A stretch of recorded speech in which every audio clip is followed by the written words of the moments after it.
Right, the trailer just went all crazy there. Don't know what happened there, pausing all over the place. But welcome to the TARDIS Zone live on this, what's it, Wednesday evening? Yeah. So as you can see by the title of the stream, it's Shut Up Chads and Karen. Yeah, the bullies of the fandom. So we're going to be addressing what's happening in the fandom. So we're just going to get straight into it because we have loads of guests. So yeah, let's get the show on the road. So we'll introduce our first guest tonight. And Ted, don't mind Ted if you hear him in the background. It's just there's been fireworks going off the last couple of days, which is upsetting. I don't know. Oh yeah, because it's Pride Month now, so they're setting off a load of fireworks and stuff, and Ted just doesn't like the fireworks. But let's get straight into it. So let's bring on our first guest, first time on the channel actually, I think. If I'm correct. I hope I am actually, because it'd be stupid if I don't remember. But first time on my channel, Purple Lady, welcome. Hello, good evening. Thank you for having me on. How are you? No, I'm good. As well as to be expected, to be honest with you. Of course. What's going on, but yeah, it's all good. It's all good. Right, let's bring on our next guest, and it's Dan from the Spacebook. Evening, both. How are we all?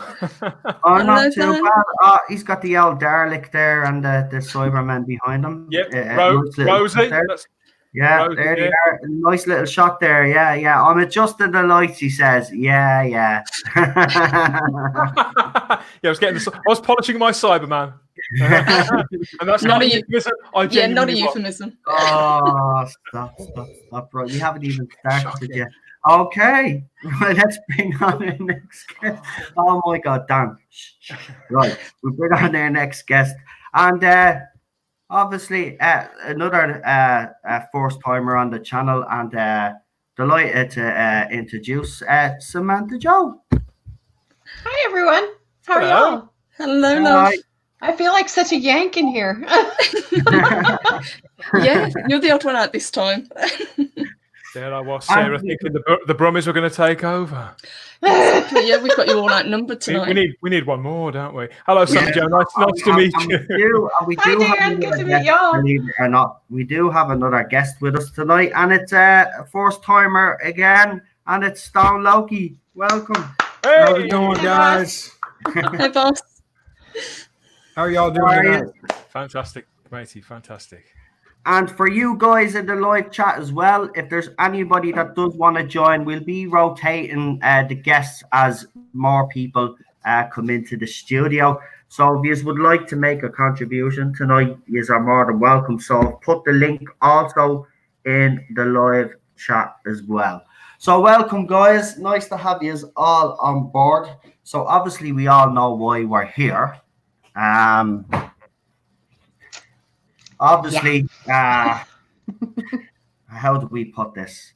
Okay, well, let's just say we all have different opinions to most of people out there, whatever fandom we're part of. We're not happy with the way. Yeah, Dan?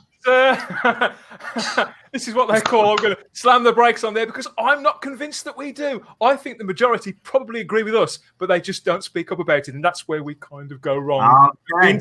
We insist on talking about it now. Right. Okay, well. God forbid. I'm being pedantic. Sorry. Carry on. Right, but the reason why I wanted to do this stream is, as you all know, we all have a person in common. And that person, unfortunately, now is not on Twitter anymore because of an incident on Twitter. What is actually funny is that this person has starred in a Doctor Who choir video. This person has also been retweeted by the editor of Doctor Who magazine, and the subject was about bullying women.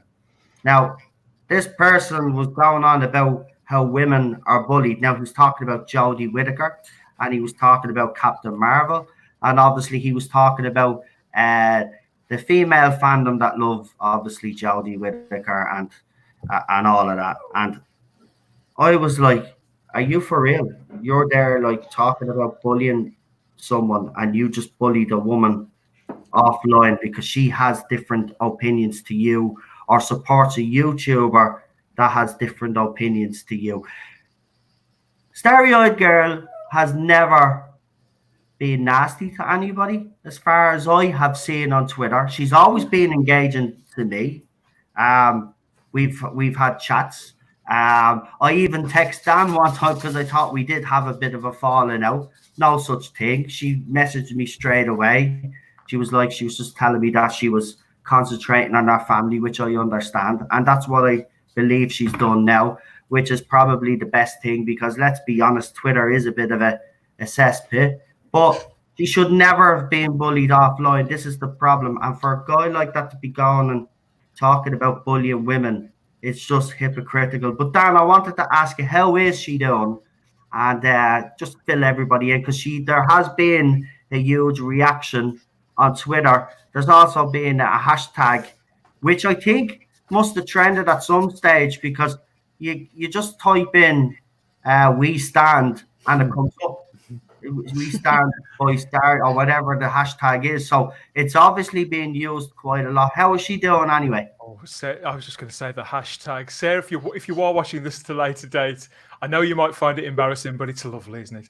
How is she? Well, I haven't spoken to her now for a few days, but she was definitely more like her old self. She was laughing and joking. She was talking about her family, talking about day-to-day life, and she was certainly in a better place than when I last spoke to her. And that's why I've said to people, a couple of times since Starry left Twitter, I have put things out on the platform saying, look, I know you're all asking about it, because people are asking me about her all the time, because I'm a TV wife. Same. I'm a TV wife, as everybody knows. So people do tend to ask me. But yes, we're in contact, and Purple Lady's in contact with the two, I know. And yes, she's certainly in a much better place, and she knows that people are thinking of her. I'm sure about that. But yeah, she's taking some time, because before all this, Noel, and anybody who's watching this, and if obviously people are concerned about her, Starry had got a lot of things going on in her day-to-day life, as we all have, with the pandemic. It had hit her very, very close to home. She did lose somebody that was close to her.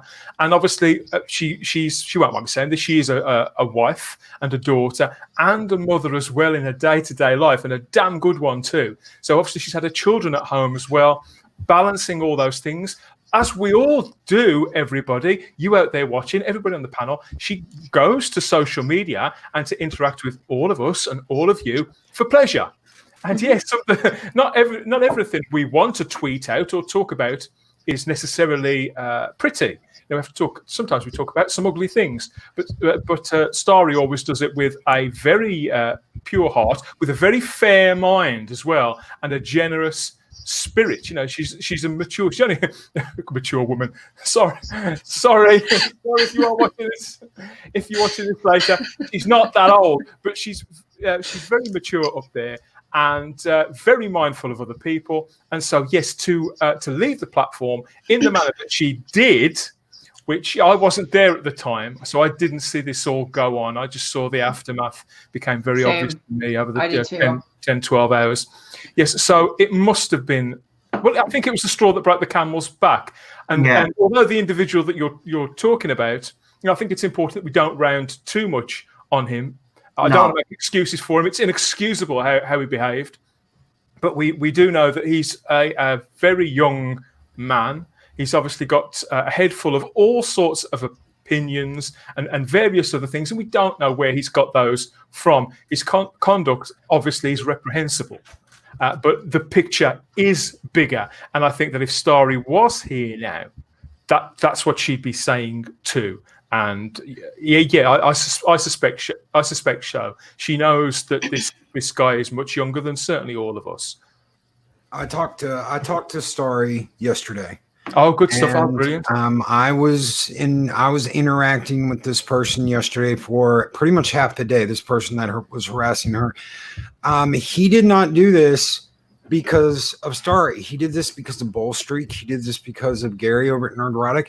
He said in his messages, this had nothing to do with her.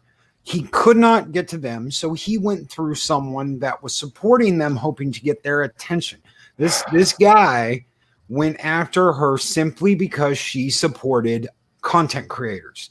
He saw her interacting with them, and because of that, he went after her. He admitted it. He did not have the guts to walk into a public forum and talk to them and say what he had to say. So he was messaging her and harassing her. So he made a definite decision to go for a person whom he viewed as a weak link. Yes. Yeah. Yes. That's exactly what he did. And she knows all this now. She knew all of this as of yesterday. Like I said, I Mhm. spent half the day interacting with this person yesterday. This person has serious mental problems. They are not in their right frame of mind. I am not making any excuses for them whatsoever, but they decided to take action against, like you said, someone they viewed as a weak link, which Starry is not. When we No, all no, stand with not at Starry, all. when that hashtag was created, we made Starry 1,000 times stronger than she was before. So if he wanted to attack one of us, he gets to go after all of us. Yeah. Absolutely. Before we move on, I just want to welcome Eddie of Skaro as well to the panel. Hi, Eddie. Hi, Hello, Eddie. See you again, And what man. I'm going to do is I'm going to add Lee as well now in the second and remove myself now in the second and just let you all say a little bit because you've all probably experienced some form of bullying online. And I will agree, Twitter, it's probably the worst decision I made ever on social media 2 years ago, I think it is now, that I decided to join Twitter. And if I could go back to myself 2 years ago, I'd say don't bother. It's probably one of the worst platforms. And social media is good on one hand because it can do a lot of good, especially during this pandemic. We have seen it do a lot of good, but it also has a very nasty side to it. And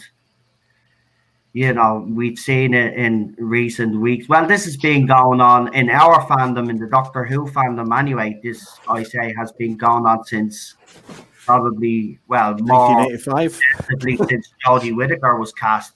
So, it's just, I wouldn't have joined Twitter. I mean, I've gotten death threats. I've had people say nasty things about my wife. I've had Photoshop pictures done of myself and my wife.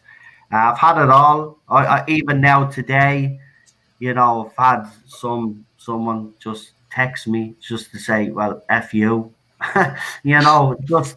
And that's nothing. I can handle stuff like that, but I have to admit, when you're hammered all the time, over and over and over again, it does take its toll on you. And people have seen when it has, because I've flipped. I've absolutely flipped. But guys, if you just want to tell everybody in the chat and everybody that will be watching this stream the kind of experiences you guys have had online and the kind of abuse that you guys have and the kind of things that are said to you as well. Because I think it's important that people know the kind of things that are said as well. Because a lot of people brush these things off. They didn't mean that and stuff like that. But you don't realize words can be very damaging. And they're very powerful, words are. So whoever wants to go for, we'll start with you, Purple Lady. You can go first. And we'll just rotate around. So Dan and then Eddie, Stone, Loki, Samantha, and then I'm going to remove myself from the stream and add Lee, and then Lee can have his say as well. Okay? Okay. So, okay with you guys, yeah? Thanks, Noel. No Yes, problem. Excuse me. Yeah, I agree absolutely. To chime in with what Dan was saying, Starry by no means is a weak person. They just caught her at her absolute worst when she was at her most vulnerable. But what I will say is thank you to everyone in the chat. I can see the hashtag going at the moment. We stand with Starry. The amount of love and support that we've seen for her recently is just incredible. So thank you all, honestly. I think, as Stone Loki was saying, it's incredibly important to stand up to bullying when you see it. As Noel said, people can brush it off and say, "Oh, they didn't mean it. It was just said in the spur of the moment. They were only joking." But that doesn't make it right. No.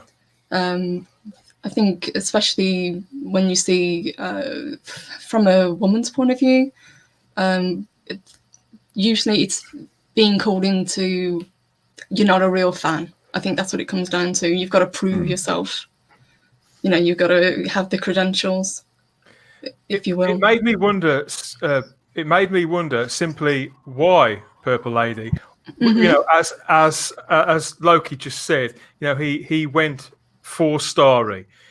Obviously, was it her profile? The fact that she hasn't got the profile that Bowles Trek and whoever else she was trying to get to, could have been Gary from Nerd Writing. She hasn't got their profiles. Is it that or her gender or a bit of both? Where do you? A little bit of both, I think. I think she was seen as a means to an end because she is friends with them and she does support them, and there is nothing wrong with that. We love Gary, we love Bowles Trek. You may not agree with everything that they say, but that's okay. They're still great guys. Sorry to intervene. Sorry, go on, please. Yeah. First of all, it's a pleasure to finally meet you, Purple Lady, and Samantha Joe, and Eddie and Stone Loki as well, and Dan. You too. Yes, we're well acquainted, aren't we? Yeah. I mean, just the other day we had yet another one coming in posthumously, using the B word to describe her, and a token female. Yes. Yeah. Which it just doesn't matter which way you look at it. The very things that we often get accused of was thrown around with rancor the other day, and they don't see it. They don't understand that the very language that they're using is the same sort of language that the people on the not my doctor sort of side use, which we don't use. Okay, we are respectful to the point where we do ourselves disservice because our message doesn't cut through. Yes, we don't like Jodie, but that's neither here nor there. How we manage to how we deal with that is by dint of the evidence rather than personalities. And Problem Being, do you think do you go by the name of Problem Being on here, or do you use your actual name? Oh, you can call me Lee if you like. Yeah. Where do you stand with this, Lee? Is it a case of? I hope you don't mind me saying, sorry about this, Eddie and everybody else, but I am considerably older. I don't know about you lot, than the people who put all this stuff out there. Is some of it youthful? Of course, it is exuberance, stupidity, youthful ignorance. Yeah. But that's no excuse either. It is no excuse. That ageism, I don't. But if you look at everybody that you see, they're the same people. They're the same people who went after Peter Capaldi. I have no doubt about it. You specifically called Starry, Bullstreak, and Gary's token girl. The token B as well. Token bitch. That was not cool. The girl they put out there to prove their point that girls were on their side. That's what he said. That's what he called her, was their token girl. Any woman who can think for herself, who disagrees with the current era, is a B and a token. And obviously doesn't know what they're doing. This is that fawning over Doomcock and Gary and Bowles Trek. And it's just absolutely insane. It's like just saying, oh, well, women who disagree with me are clearly incapable of forming their own opinions. Yeah. Which are my opinion. I think I said that to you back on Twitter yesterday, Lee. Was that fine? You want to call me a bitch? I am one. And a witch. You want to call me a Which she witch? was also called, by the way. But I am one. Obviously meant in a derogatory way rather than in a Of course. And I'm like, you want to drop a house on me? Fine. I got 5 more anyway. Oh, yeah. That Look at you little shit. That's what I called him. Yeah, I mean, it was the first thing that I saw from yesterday was the ding dong, the witch is dead. Yeah. I want to bring that up. I do because I want to bring that up. Mark the Infinitely Tired put out a post, and he didn't address it to anybody but Starry, me, and a couple other people, and it said hashtag we stand with Starry and had a window with a light on. That guy came and sought us out. I did not go looking for this guy. I did not go after this guy. Me and Mark had no interaction with this gentleman until he came in our house and said something to us, and that was ding dong, the witch is dead. Yeah. And I have to say as well, I think because I was there sort of when this was going on, although I didn't see what happened with Starry-Eyed Girl, but it was Bolstrek who brought it to my attention. And that's why I made a beeline. You know, I don't like bullies. And I think it was Heiress of Chaos who came up with the hashtag. Well, it's the first example I saw of it. It was Mark. Actually, Mark. Okay. That's the first I saw. Ran. Yeah. That's where I first saw it. I thought, wonderful. We all ran with it when Mark came up with it. Brilliant. Yeah. Well, thank you, Mark, and thank you, Heiress of Chaos, too. There's a message here from John Steed here that I gather that Noel, that the TARDIS zone himself has delivered to us. They think female fans who don't agree with Chibnall or Jodie's era are not real fans and are turncoats. They view them as traitors to the cause, everybody, because we're all supposed to fit a certain type. You know, if you are a woman, you must therefore believe this. If you are of one particular ethnic background, you must believe that. That's how minds seem to work from that side of the aisle. It's I mean, I don't even know where to start with that. Well, here's the weird thing, and this has happened to myself and Purple Lady within a community. Okay, we've been ostracized. We've been called traitors. We've been called turncoats. We've been called bitches. We've been called probably every name under the sun. And you call yourselves fans of this IP? Mm-hmm. Girl, you on crack, because we don't talk to people like that. The amount of alumni who don't like this era would scare you. Oh, really? Oh, yeah. It would. I mean, I've Noel knows. You'll know that there's so many people big, high-profile people, names who everyone knows, who who are only vaguely hanging on by their fingernails not to say anything. It's only a matter of time before. Well, whilst they're not saying something, people are being bullied off of line and being issued death threats, death wishes, and there's silence, radio silence everywhere, silence, I think, including Peter Davison. He was chased off, wasn't he, off Twitter? Yeah. When one of our own doctors gets chased off of Twitter and nothing is done or said, it's.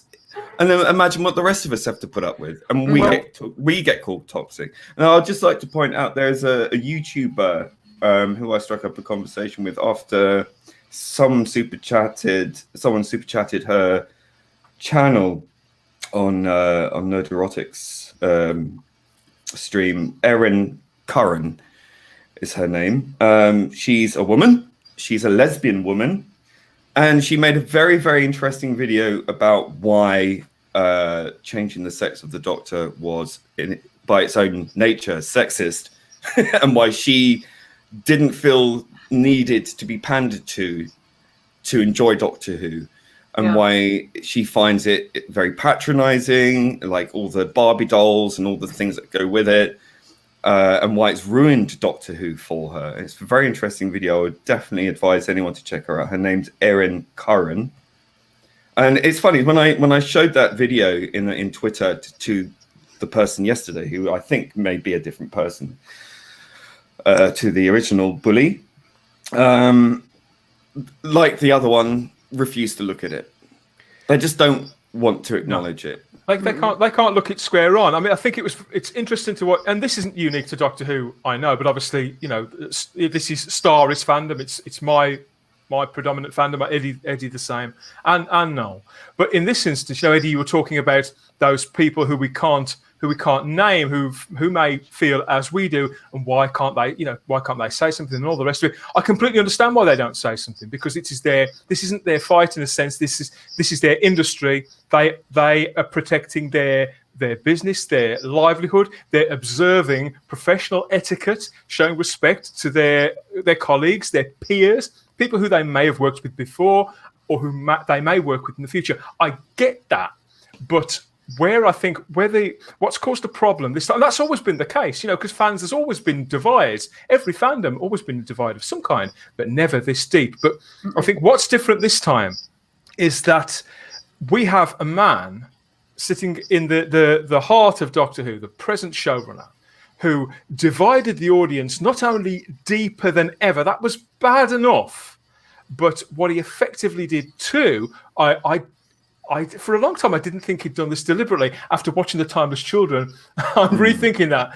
But what he effectively has done over the last 2 years hasn't just been divide the audience, but of the two halves that he sort of divided it into, he has put his weight behind and the weight of his leading lady behind one half, effectively backing them against the other. And so the other side, in a sense, it is. And so that side feel justified. They feel vindicated. They feel like they're sort of heaven's own angels, and that they've got a divine right to do this because they've got the backing of the people at BBC Wales. And I know that they wouldn't endorse bullying, but this is what they have done by default, by effectively cutting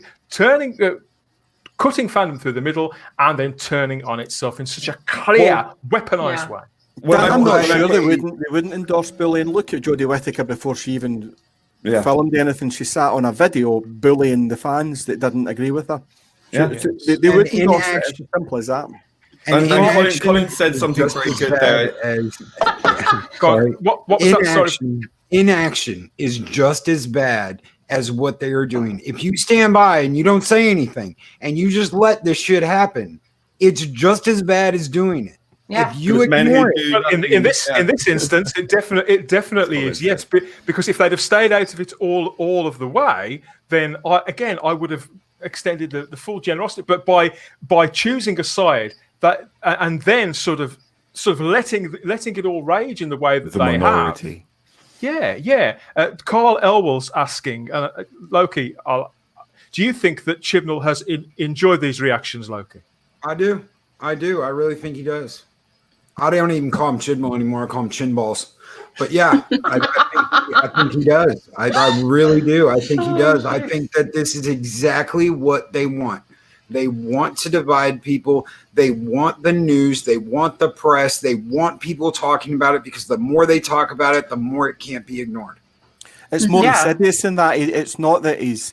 I know this is a kind of second-hand fact. It's not even that he's enjoying this. He kind of looks at it when the look of nonplus and goes, "Why are these people doing this? I don't understand why they don't agree with me." He's not happy about it. He's just arrogantly unaware that he is getting this drastically wrong. But the good news is, as far as I'm aware, there's moves afoot to take Doctor Who back. You know that there's things going on in the background right now that I've spoken about, privately. That this is the end. This is a death knell. Season 13 will be the last you see of Chibnall and Whittaker and it's going to be a short season as well. It does feel that way. There's a I don't know if you guys can sense this, Purple Lady, Samantha, on because you're not deep into Doctor Who fandom, are you? You're more sort of general thing. But I do wonder, so from your perspective, can you sort of sense that as well? Because we can. There's a sort of stench coming off present Doctor Who that it is all starting to rot and or decompose. Or is that just me? Is that just wishful thinking? Girls. No, absolutely. I mean, going just by the last season, they seemed to double down on the message that they were putting out. And just even going by the viewing figures, you could see them drop week after week after week. Whittaker was leaving last year. It was just Whittaker and Chibnall had left. Last October, last September time, they had left. Really? They weren't coming back. Pete McTeague done most of the rewrites in season 12, sorry. That was from mid-July, August kind of time.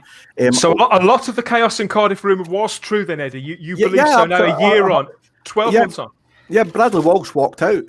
There was a regeneration written for the end of Revolution of the Daleks. It was 3 pages that where no one saw that Whittaker filmed something on her own in the TARDIS console room, and then they were talked back into it. Now this is all allegedly, and all the kind of legal caveats, and she was talked back into coming back by Chibnall, who was talked back into coming back by Wenger. And they had walked. They were on garden leave. They were gone. All the contracts were up. The other guys Tosin Cole and Bradley Walsh didn't renew their contracts. I'm not sure what's happening with Mandy. I think she's back on a semi-regular basis. And I think that the episodes, as far as I'm aware, there's going to be a couple of socially distancing episodes, one side of Christmas and then something the other side of Christmas, more traditional Doctor Who for 21. So has the Christmas episode been filmed, do you know? Or is it? It's all It has. done. It's all done. Okay. They refilmed an ending to it. Probably late on in November-ish, they refilmed it, but they'd already filmed an ending that, as far as I'm aware, had all the hallmarks of a regeneration. It was a closed set, it was a TARDIS console, it was Jodie on her own. Everything says that's a TARDIS, a regeneration. No one saw the last 3 pages of the script either. So that to me just sounds, I don't know about you guys, but I've saw 3 beforehand, and they've all been exactly the same. So that to me reeked of it. He had walked. The signs are all there, aren't they? Yeah, And when you watch back, I mean, I'm about to plug Type 40, my Doctor Who podcast on the Fandom Podcast Network. But on the next episode of that, we get in a guy called John Mosby, and some of you may know the name John Mosby. He's a genre writer and journalist, has been for the best part of 30 years, and he's got a very sort of an eagle's eye view of all these genres, and he could, across all sorts of TV shows and franchises, and he could see certain patterns in the conversation that we have on episode 56 out next week, and he could see all these patterns in the show that I hadn't seen, that I was probably too close to see from the framework of it, where the problems were. And when I thought about the information that he came to me with, well, not information, the opinions and the observations that he came to me with, we were able to track them down to one block, because the season was chopped up and moved around to that one production block. And both the episodes that he identified as being clear problems where those production errors must have happened were in that block. And strangely enough, they aligned exactly, Eddie, with those rumours last year and with everything that you're saying. There's a comment here from Bad Wolf Andrew, who says, does anyone on the panel think that the previous actors coming back are sellouts and unfaithful to Russell T Davies and Moffat's eras? I don't even think they think about it. I think they just think check. Staying relevant. Yeah. I think what's more frightening is people like Paul Cornell, who have made it very clear what they think about canon, which is now seems to be adopted by the pro Jodie lot, who also seem to have thrown canon asunder after squawking on and on and on about how this makes canon work and all this other nonsense. And it's like, well, make up your mind. We've heard the same thing, and I can't really speak too much for Loki, but with Star Trek, they've done the same things, and now they're screaming that this is how the canon can work, and I'm going, no, can't. Because you didn't pay attention to canon in the first place.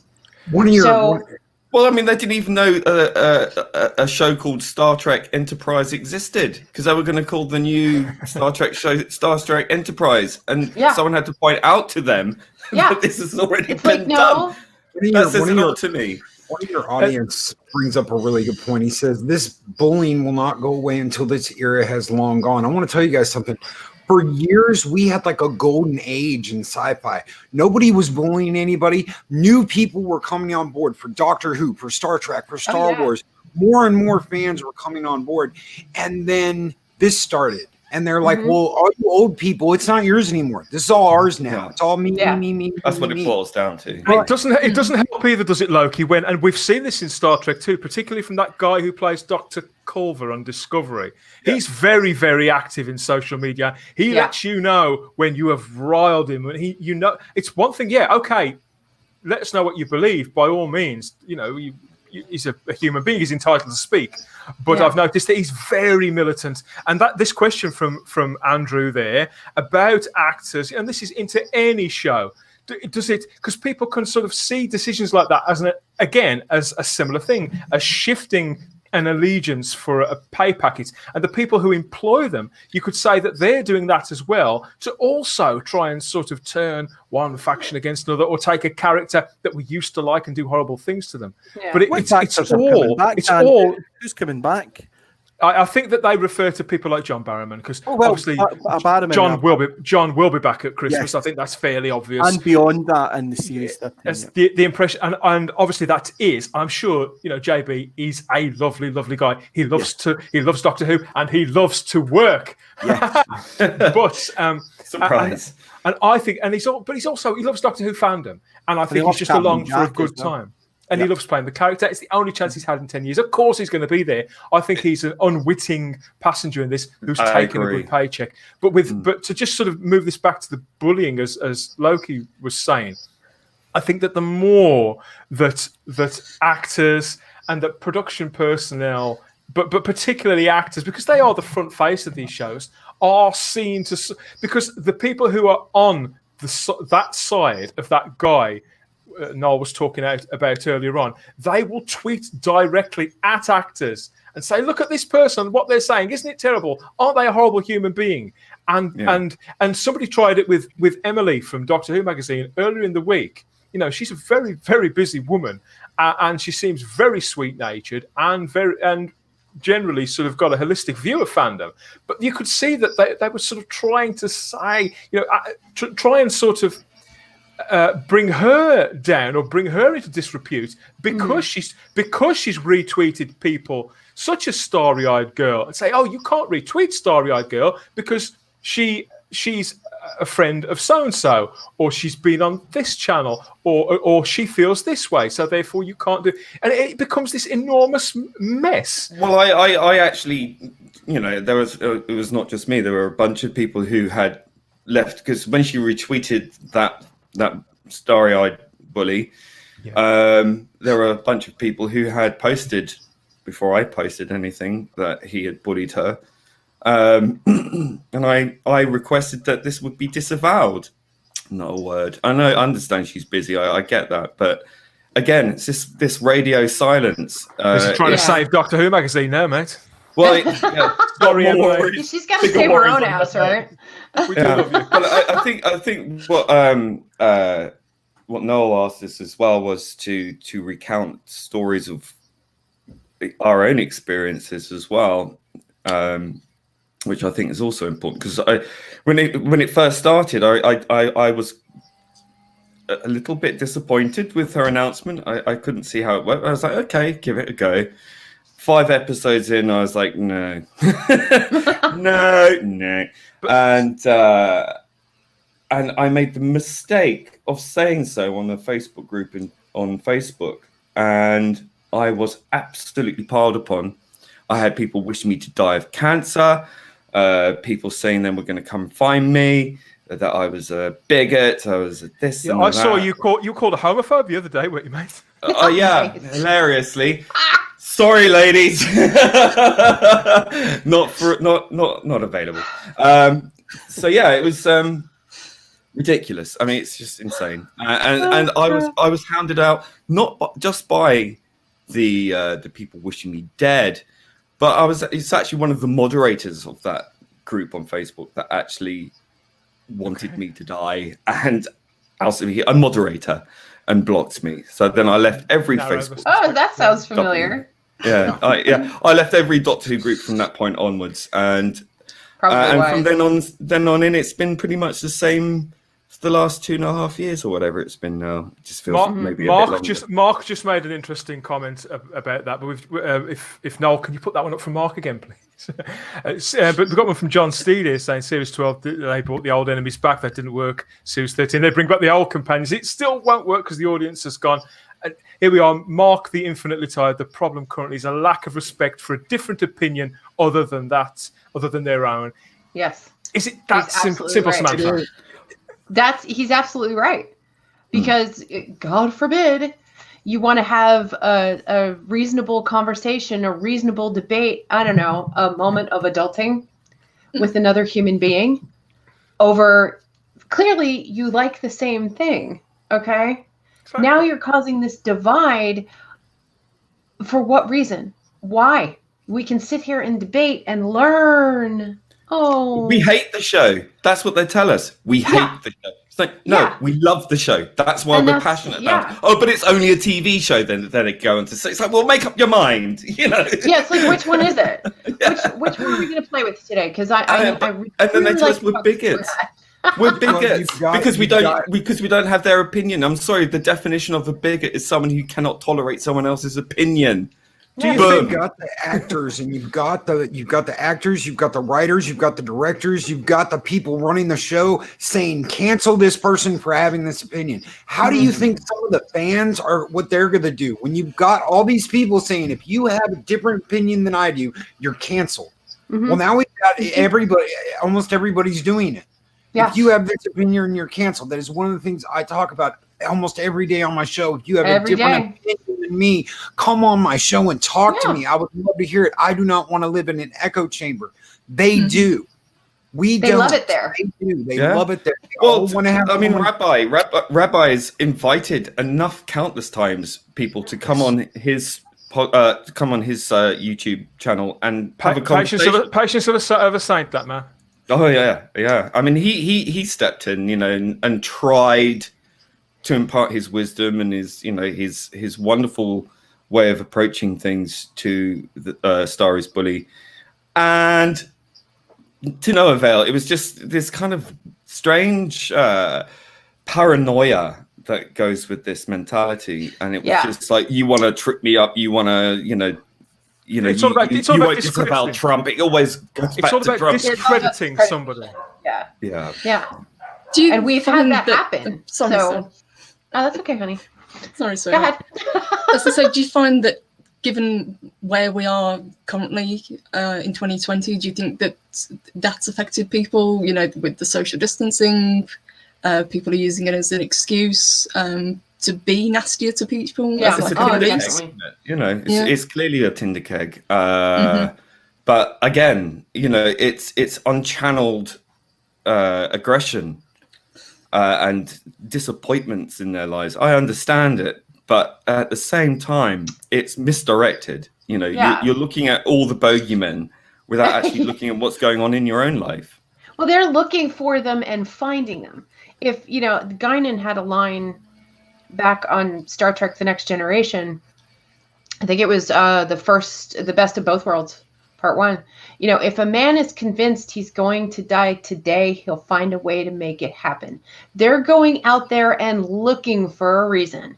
They don't care if it's something as simple as a piece of lint that blew by their face when they were live streaming, or if it's actually some piece of political whatever that they stand up for. They look for a reason to go out there and pick and it looks good to their friends. It looks good to their friends, their right-thinking friends. They look like freaking gods. And I'm sitting there going, Junior, you just need to sit down a second and have your mama actually tell you what's true. Because this ain't it. This is not it. So they're venting their frustrations, but they're also getting pats on the back from, the echo chamber. It's all about receiving that endorphin rush, and lonely brats. They're clearly lonely brats. They have nothing better to think about all day because they've never faced anything that has taken them out of that closeted worldview. No, and I can tell you, as the mother of two, I have an older one. She's 26. She has no idea about the world. I did my best. But she's still a dipshit. I love her, but I'm just going to say it. She's a dipshit. My second one, great kid. Great kid. She doesn't do that echo chamber stuff. She listens to what other people have to say. We form opinions based on, I'm just going to throw this out here, education. Ooh, I don't know. God forbid, right? Yeah. But the thing is that, it's the same people who keep rehashing the quote from the 12th Doctor, the one that they don't like. I keep hearing it too, to say be kind, and then they go off and call women bees and wishing that they were dead. They feel they've got the backing and the endorsement of the people in the big chair. So you will be like us. You will become like us. That's how I see them. Sorry. Well, what's worse is, and what I've seen recently, and this is probably in the last 8 months or so, it started happening at the end of 2019, is that women are becoming worse about the bullying to other women.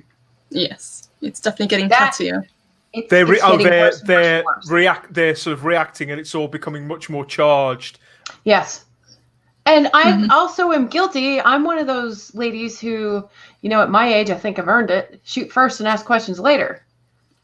I go full bore. If somebody's coming after my friends, my family, my loved ones, whatever, okay, you're going to have to cross this cougar first. Well, that's the thing about this community that we're all part of, isn't it? I don't know if you want to call it the hashtag Fandom Menace community. You can call it whatever, but there's a certain solidarity Yeah. in it somehow. I don't know whether that comes just from a maturity or sense of perspective. I don't know. Or maybe the fact that we've all had our sort of backs against the wall by characters such as this at some point. I'm not sure what it is. Partly that, I think, Dan. I think it's partly because we're nerds, if you will, as well. People that kind of have been on the outside, and now that we're all part of these different communities, if you will, put it under this umbrella term. Yeah, you see the signs. So when people are being bullied, you know exactly how it feels. And I think Loki mentioned it as well with the Star Trek and Picard. We've got people like Patrick Stewart endorsing this. It's coming right from the top. It's exactly the same thing. It's the same as Chibnall. It's the same as Stewart. And none of us, I don't know how you feel about this, Loki. I know that you do regular shows, don't you, on YouTube during the day, and you get lots of interaction. But as nice as this community is, and, I respect all of you and enjoy seeing your content and sort of liking it and seeing what you're talking about. But I feel I don't want to feel like this. I don't want to feel like I'm on any kind of side necessarily. Allegiances are fun and arguing is fun up to a point. But things have just gone mad where people such as Starry-Eyed Girl, just good people doing something that they enjoy on a platform that's supposed to bring them pleasure and bring them close to people, are attacked out of the shadows by somebody that they've never met, never will, not even using their own name, and not even using their own argument. It was a borrowed argument. Always borrowed. The hollowness of the words. It becomes a logic loop argument eventually, and they trap themselves in it, and it just goes round and round. It becomes a war of attrition, and they're like pit bulls, so they do not let go. If you really want to look at fandom in the past and fandom now, think about it like this. 10 years ago, you go to a Star Trek convention dressed as Captain Kirk, a young, dashing Captain Kirk, right? You meet people, you take pictures with people, you have fun, you talk to people about the show, everything's great. You go as Captain Kirk today, and you're walking through the arena, and you got a smile on your face, and some woman with blue hair bumps into you and says, "Sexist." You get 5 more feet, somebody else bumps into you, chauvinist. Does that actually happen? That actually happens? Yes. Yeah. Oh, yeah. Eddie's thinking I've chosen the wrong shirt tonight. Bloody bonkers. Because it's bonkers. You're Kirk. And Kirk was a sexist, chauvinist male that had no business being a captain of the Enterprise. Come on. They've even gone after Gene Roddenberry recently, haven't they? Yeah, they want to go after Gene and say he's a sexist and a chauvinist and a racist. I'm like, really? How is Gene Roddenberry a Here's the thing. Oh my God! He had a woman first officer in the 60s. This man was not sexist. He loved Majel. They lived in a different age. You can't judge. Yeah, it was the era. Like that. You can't. It was the era and the age of the way it was. Gene was not a sexist or a racist. No. And to even contemplate that, you have never seen Star Trek then. Nope. Never seen Not even a second. It is a fact of reality that all of these shows that we love so much and all these franchises, as Purple Lady was saying, they do attract people who are maybe slightly on the outskirts, people who maybe at different points in their life haven't been so comfortable, so confident interacting with what the normies, that's the word, isn't it? The normies, that kind of who don't mix so well with people who aren't of their sort of their look at that, we've got a the muggle. I'm sorry, I've just been distracted by that wonderful hashtag at the bottom. Tweet that if you're lurking, if you're in the chat, if you're watching, please tweet that. Tweet it. I'm on it. Where do we? Boss. I consider myself to be quite fortunate. I haven't got any real horror stories about bullying, particularly online. I mean, people do come after me as the front man of the podcast, and as you know, we are Type 40 is the only real free-speaking Doctor Who podcast out there. It's not Doctor. It's not Baby, plug it. Oh God, the granddaddy here. I was going into the tagline, but this is the whole idea of free. Why are people so afraid of free speech, Eddie?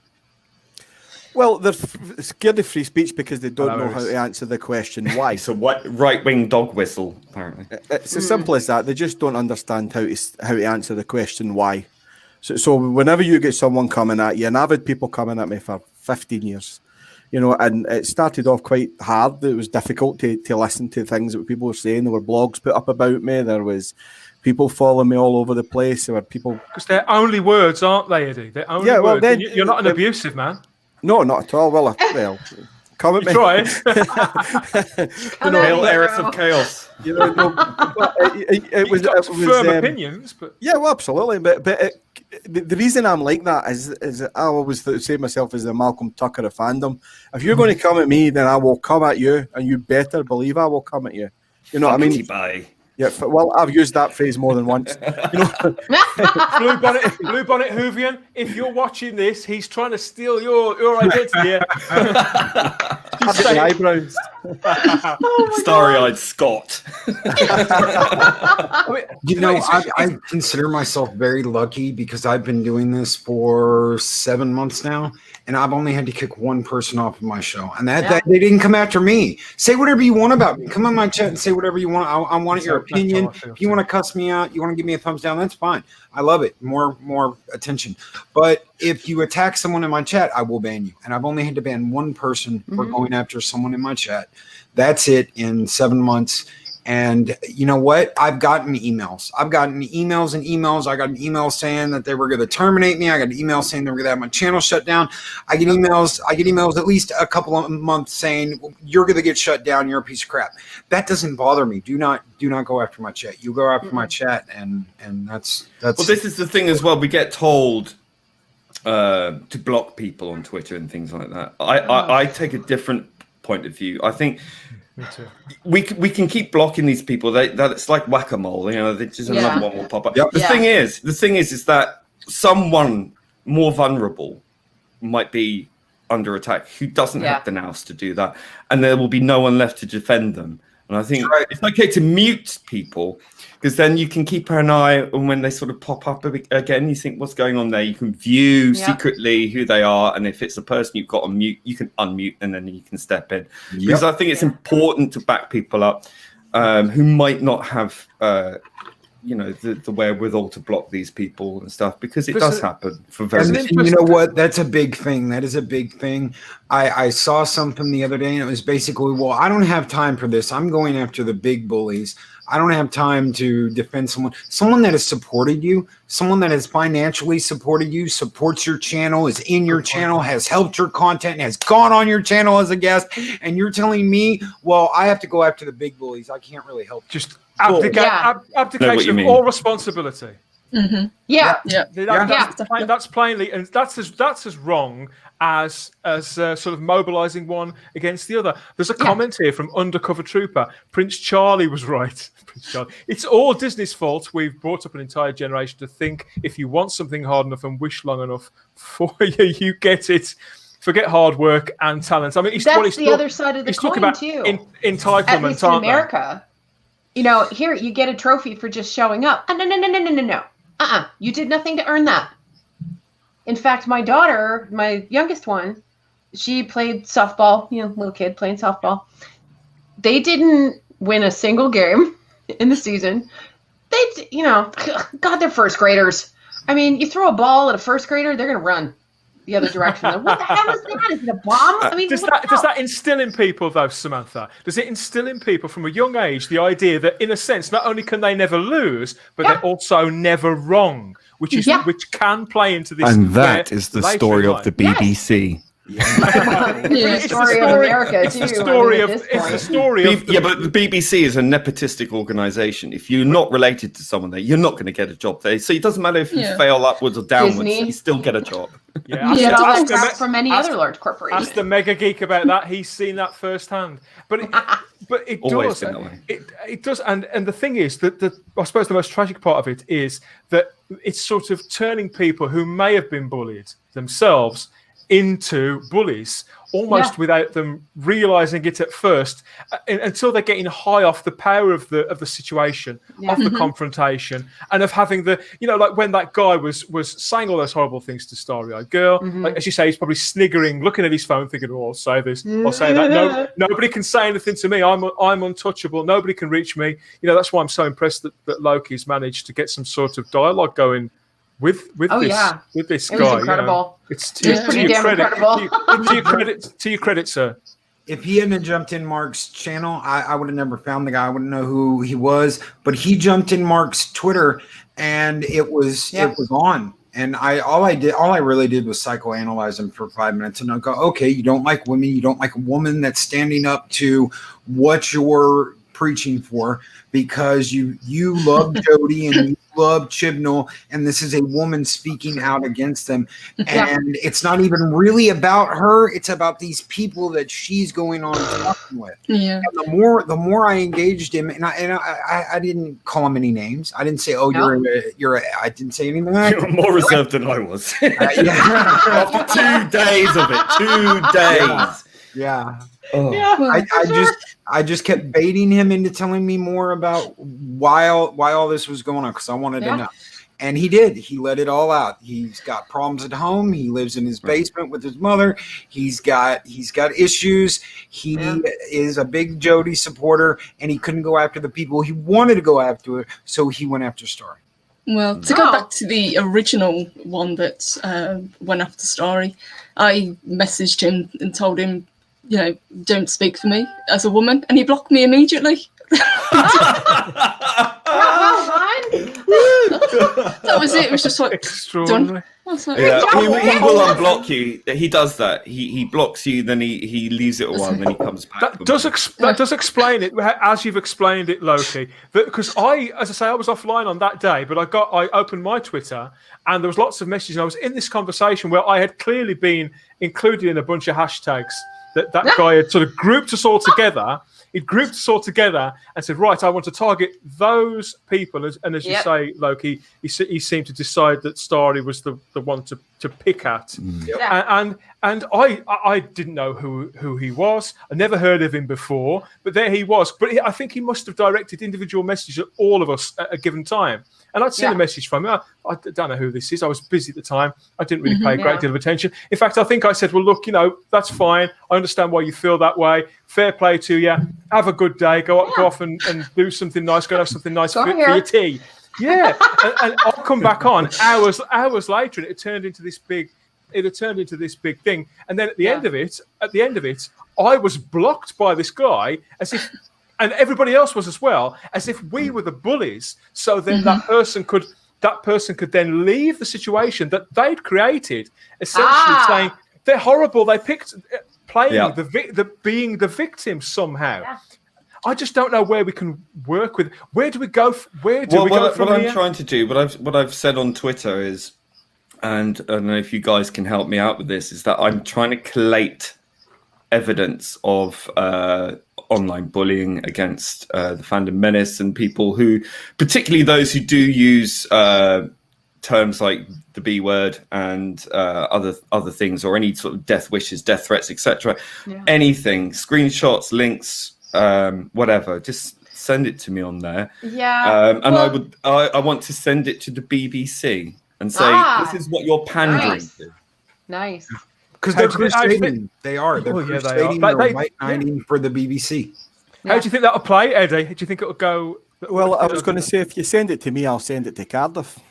Cool. I'll get it to Chibnall's desk. So stay on the watch out, everyone. And if you do have anything or see anything, collate it or send it to me, and I'll pass it on to Ed. Is it? Do you think that'll shock? Do you think Chris Chibnall would be shocked by some of this, Eddie? Yes. Yeah, absolutely. Wow, I mean, really? I've He's spoken. human after all, Chris. Yeah, listen, he's not a bad man. I mean, I know he's become Very a few big people monster. are. Yeah. He's not a particularly good Doctor Who writer. I'll give you that. You know, let's say that. But as a Criticise the person, art, though, he's a pretty nice, you know, fellow. Is he common purpose? Yeah, he loves Doctor Who. He loves, you know, he thinks he wants to do a good job. He thinks he is doing a good job. He thinks he's pushing the envelope. He doesn't think that's why I said earlier he would be absolutely bam, and he is kind of going, I don't understand why everybody's cracking up. This is fantastic. Why does no one like it? And he doesn't understand it. So that's he's got that kind of block, you know, because he come off the spin of Broadchurch. I mean, he should have said he came off the spin of Spooks Code 9 and Camelot and all this other shite that he wrote. You know what I mean? He should have said that. You know, but There's been a lot more dross than hit, doesn't there? There's been a lot more. Oh man. No, I wrote Broadchurch season 1. You also wrote Broadchurch season 2. Yeah, but is he common purpose? Do we know if he's common purpose? But what do you mean by that, mate? The organisation that is that did all the diversity stuff in the BBC. That's right. Yeah. So well, see, I think for him that this is just the way he wants to go. That's more Wenger that's pushing that kind of thing, you know. So when he comes to Wenger and goes, because at the end of the day, he didn't really want the gig, you know. So when he says to Wenger, I want to make the Doctor female, and he went, okay, and he went, oh fuck, okay. So I think I'd like it to be my best pal, Jodie Whittaker. And he went, oh, that's a good idea. And he went, oh, shit. 10 episodes, then, that's what I'm doing. 10 episodes, that's fine. Oh, for fuck's sake. Well, I need an 18-month gap in between them. No problem. You know, for Christ's sake, I've ended up having to write this fucking thing. I'm just going to write about the brain of Morgan. Everything he handed over. Let's overturn 57 years for 2-minute scene in 1970. And Wenger went, fantastic. What did you know think of that? No. We've got a message here. I've just come in. Is Noel leaving on tonight? I think the people want you back, Noel. The people want you back. You can remove me and I can step out too. I've got to go eat. I have a show to get ready for at 4 o'clock Central Texas Bring time. Bring the master back. Yes, we've got a show to do in an hour and a half, haven't we, love? Yeah. So thank you guys for having me on. Thank you for having my partner Sarah on. Thank you for having my boss on to talk about this. That male chauvinist. You're such a pig. God, I love him. Smash the patriarchy. Smash the patriarchy. Whatever. Hashtag blame Loki. Exactly. Hashtag blame Loki. Everybody else does. Yeah, we're going to get one or two of us are going to get picked off now, aren't we? By the man from above, by the mighty Noel. He's going to push us out the TARDIS zone. Who's he going to strike at first? Chris Persia. Hello, Chris. Great to see you, Chris. You're back. Chris. Welcome back, Chris. Good to hear from you. Finally, see your name. Yeah. Listen to Cheryl, and even if you already have, hit the like button. Please subscribe to the TARDIS zone. Thank you, Chris. He's so sweet. Yeah, it's great. All right, you guys. I'm off. Thank you for having me. Bye, Joe. Lovely to meet you. I'll pop off to everybody. Bye, Dan. There we are. Night all. Bye, guys. Bye. Bye, love. Bye-bye. Right, I'm going to jump as well, guys. Real Lovely pleasure. to meet Thank you you ever too. so much. Thank you, guys. It was awesome. Lovely to see you. Mwah. Thank you, Bye-bye. Noel. Bye-bye. See you, Purple. Went very Now. quiet. I'm here. The man himself. All the giggling's gone. Yeah. It's the patriarchy that's left now. Oh dear. Yeah. Well, listen. Great conversation, guys. I was actually intrigued listening to what you had to say. I mean, all I'll just say is someone made a point. When will all of this nastiness end? Well, it won't end when he's gone. It'll only get worse. February 2022. I don't even think after Chris Chibnall is gone. Yeah, but when he's gone, they'll come after us and say it was our fault. We drove them out. Exactly. So And we'll say, yes, it was. Yes. Fuck it, goodbye. there's a few more years of this to go. I just look, it's getting ridiculous. I mean, we've got, as I said, we've gotten to a point where you just can't have a different opinion anymore. You have to choose one side or another.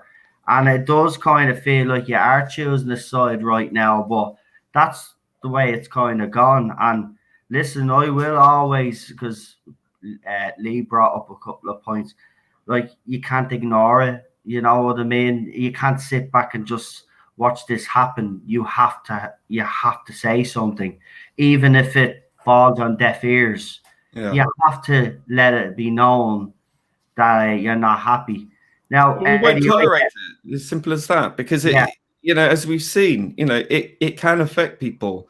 And with all this lip service from the BBC and Doctor Who about mental health, and yet they're quite happy to sit back, gaslight us, and then allow their attack dogs to go after us. And we are the majority. There's no two ways about it. You only have to look at the viewing figures. It stands. It's 57.2% of the audience from 2018 till now have gone. That's over 6 million people. 6 million households. So you think about how many people in a household who switched off. That's a lot more. And I think that, it's okay to disagree. But we found out that it's not. It's just like when you get people telling you that they want you to die from cancer because you don't like Jodie Whittaker or Chris Chibnall, it blows my mind. And they set upon you en masse. Listen, they say things like that anyway, but when you look at the show reflects it anyway, because you look at the way Jodie Whittaker's the whole scene I'll never with forget that. O'Brien when he was trying to talk to the doctor about his cancer. She was quite cold, let's be honest. They played it for jokes, and I think that was don't get me wrong. That was the director. That's the way she was directed. That's the way she was written. But it still comes across as cold. Played for laughs. Look through the doctor's past, you will see when he is needed, at the time in it, he knows when to be there for someone. You have seen it throughout the history of the show. I was watching the Macra Terror a few weeks back. I keep watching that for some weird reason. I love the animation of the Macra Terror and I keep watching it. But there's a scene in it where Troughton's doctor and I think it's is it Vicky? Yeah, I think it's Vicky. They're going down the corridor and the Macra are down at the end and she's scared. And at first he's like, come on now, right? But then as they're getting closer, then he holds her hand and he comforts her and he basically says, we'll be okay. Do you know what I mean? There's always a time where the doctor, they just know when to say the right thing. Vincent and the Doctor and New Who was another example of that as well. It just, look, when the show and the people behind the show treat the fandom the way they've treated the fandom, like as Eddie talked about, when Jodie Whittaker was cast, first words out of her mouth in an interview was, "Don't fear me, gender." Okay, that wasn't too bad to a certain extent, but still, for me, what would have been better was, listen, I know fans are a little bit nervous, but what I can guarantee is that I'll give it 110%. That's all she needed to say. Even if she had a fallen flat in her face, right? The first thing that should have come out of her mouth was something like that. Well, then what did she go and do? As Eddie pointed out, she did a video, stylist video, where she was reading out tweets from fans who were concerned about her casting. And what did she do? She took the piss out of those fans. She took the piss out of those fans. Then you had the whole breaking the glass ceiling video. The white male gaze. There's that one as well. So, I mean, there was that. And then to add it all, we get this article. And then the comments by Piers Wenger, where he says Peter Capaldi wasn't universally loved, basically slated every doctor before Jodie Whittaker, as if Jodie Whittaker was going to be some savior to come in and save the show. The only problem that was ever wrong with the show, we said it, the writing needed to change. It got stale under Moffat. Let's be honest, it got stale under RTD as well. I think he should have left after Series 4, in all fairness. I don't think he should have done the specials. I think he dragged it on a little bit too long, to be honest. I think Series 4 would have been perfect for him. I think Moffat hung around too long as well, right? But the thing about it is, and it has been said on these panels, Doctor Who's writing does need to mature. It needs to grow up. Well, it's done the opposite. It's become so kindergarten. Exactly. It's gone pedestrian. It's gone. Well, something that was said earlier was that Chibnall does care, and he thinks he's doing the right thing. Everything I've seen and everything I've heard has been the opposite. And if we are so close-minded, and we're everything they say we are, why am I right now going, okay, instead of being an ass and an idiot, he may just be, a moron and an idiot. So it's like, okay, if he does care, he's misguided. Okay, he thinks he's doing the right thing. And now possibilities are opening up in my head. Maybe he's not just an ass. Maybe he's just misguided. And if we're that close-minded, then why would that have ever happened? Just from this panel, because you guys know more than I do. You'll see it all the time with people who get too much power.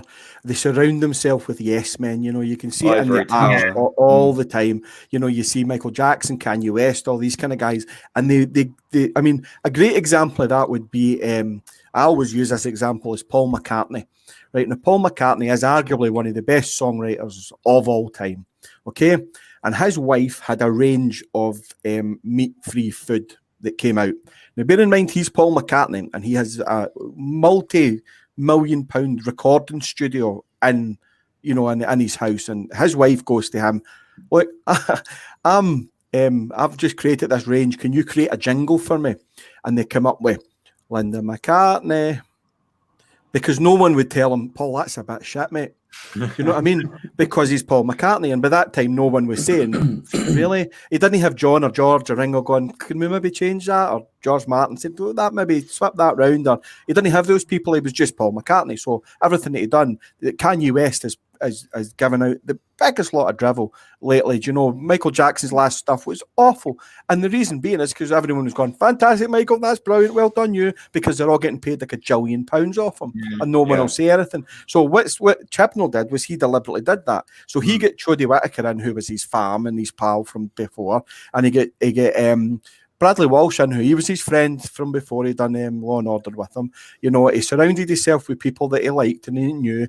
All the old new guard, if you like, all the people like Gareth Roberts and all these kind of guys who were, stalwarts, even directors like Graham Harper, all jettisons, Jamie Matheson, Toby Whithouse, all jettisoned, all these proper hardcore Doctor Who writers who could do the job every single day, all jettisoned. He was given a writer's room by Wenger and said, "These are your guys, go up with them." And he went, "No thanks, I'll have they guys instead." And he put people out of CBBC, basically, do you know? And he said, "You're going to go to write Doctor Who." So they'll not go, "Really, Chibs, that's a bit shit." They'll go, "Fantastic, thanks very much, let me do that." So that's what happened. So he's just got a bunch of yes men around about him all going, "That's fantastic, Chibs, well done." So he's got no checks and balances. And the difference is that he doesn't have the same chops that Moffat or RTD did. Now, the thing about Moffat is RTD had carte blanche, Moffat didn't. And they were always pushing against him, up to and including the person who was meant to be the 11th Doctor. He was knocked back. You know what I mean? So that's how Matt got the role. In fact, knocked back twice. So whilst in public they'll go, "Oh, I'm the creative director." There's other people was telling Moffat what to do, round about that. So that's why there was lots of gaps and things. But Chibnall's back to that. He's got the same carte blanche that Chibnall, the RTD had, and the difference is that he's not half the writer RTD. Well, this is it. I think what I can glean is that I think he's aware of his particular failings. I really do, and I think it's obvious by the selection of writers that he surrounded himself with. He doesn't want anyone to be better than him, because he wants to be seen as the one in charge, leading the charge. He's hired under him, if that's possible, below the belly of the worm, and he's picked such a curious choice of fellows, like political playwrights and poets and Emmerdale soap writers and things. It not any science fiction at all. And it's all about this message that he's obsessed with, which I think maybe, as you said, a Chris Wenger thing, a common purpose ideology, to create these tedious conversations in cafes or standing around in corridors, having these heart-to-heart talks about things we already understand and know. It just really does seem to me that he doesn't want to show himself up, and in the process, it's just taken the whole show The down. thing is that he's bitten off more than he can chew more than once. I mean, yeah. he'd done the same with Torchwood season 1. He legged it from the end of that as well, and RTD had to rewrite that for him. Yeah. You know, I mean, he gets great plaudits for End of Days, which was obviously the last episode of season 1 of Torchwood. It's a fantastic episode. It really is. And Chibnall's name's on the thing. RTD, if I can note that. Do you know what I mean? So it's Britas Empire. Yeah, absolutely. You know what I mean? So it's there's lots of that. It's a bit like Hong Kong Fu with Spot the cat. You know, Spot's doing all the work, but Hong Kong Fu's getting all the plaudits. You know, and that's been happening all the way through. I mean, things like Penny from Inspector Gadget. Yeah, exactly. You know, so or Muttley. Yeah. I mean, the best. You know, so there's lots of all this going on. But you know, the kind of the guy behind the curtain doing the work, and unfortunately now he's the guy behind the curtain, and he's realised he's Dick Dastardly and not Muttley. You know, and you know, so Pete McTeague is actually Muttley now. You know, and you can see McTeague's hands all over things like last year's. You could see bits of him in the Dune episode. You could definitely see him all over the Villa of the Haunting of Villa Diodati, which is probably the best episode in the 21 that's been out. Watch it. You know, it's worth watching. Honestly, it's genuinely okay. I'll agree with Eddie. Even though I can't So, what do you think? What do you think of McTeague? Episodes, yeah. What do you think McTeague's sort of thinking is? Do you think he's on board with what Chibnall's doing, or do you think he just wishes, oh God, just move out of the way? I don't think he is, because when Chibnall ran off, apparently, we seen he was kind of on Twitter, if you remember, and he was kind of doing the whole showrunner thing. And if you remember, he did the whole little was it the Ace? Yep. With the DVD release, he did that little trailer, and that was very Doctor Who-y. And even the way he was acting on Twitter, it felt like, and even Eddie commented on it as well, it was very showrunnery. So I suspect if Chibnall, if there are rumors, and we have to state that they are rumor, and you know, if he did do a runner that time, Pete McTeague was definitely, I'd say he was the captain of the ship. McTeague wrote a Sea Devil episode last year, and it was filmed as a Sea Devil episode, Yeah. and then it was bastardized at the last minute, and that's nothing other than vandalism, you know. And I think basically Release the McTeague cut. you know, well, there is a McTeague cut somewhere, you know. There is. and That's what I mean. You're right. There is a McTeague cut, because There's a hashtag. Listen, it was. I have to be honest. We always get people messing with IMDb and stuff like that, and but they got everything spot on last year. And the Sea Devils were listed last year. We even spoke about it on this channel. Eddie spoke about it on his channel. We were told they were a shoe-in. Right. They swapped those two episodes around. Praxeus and Fugitive of the Dune were swapped at one point as well, and they were swapped to give Praxeus more time to be re-edited at the end. The Sea Devils weren't in it a lot, but they were in it at the end, and so was a Merca, a CGI Merca had been kind of half the end. Back doesn't like what he says because it's better than what he's done. And then gets a bit jealous. And then, listen, we know he course corrected, because he did take some of the criticism on board. Because if you look at Series 11 compared to Series 12, they're completely two different series within the same era.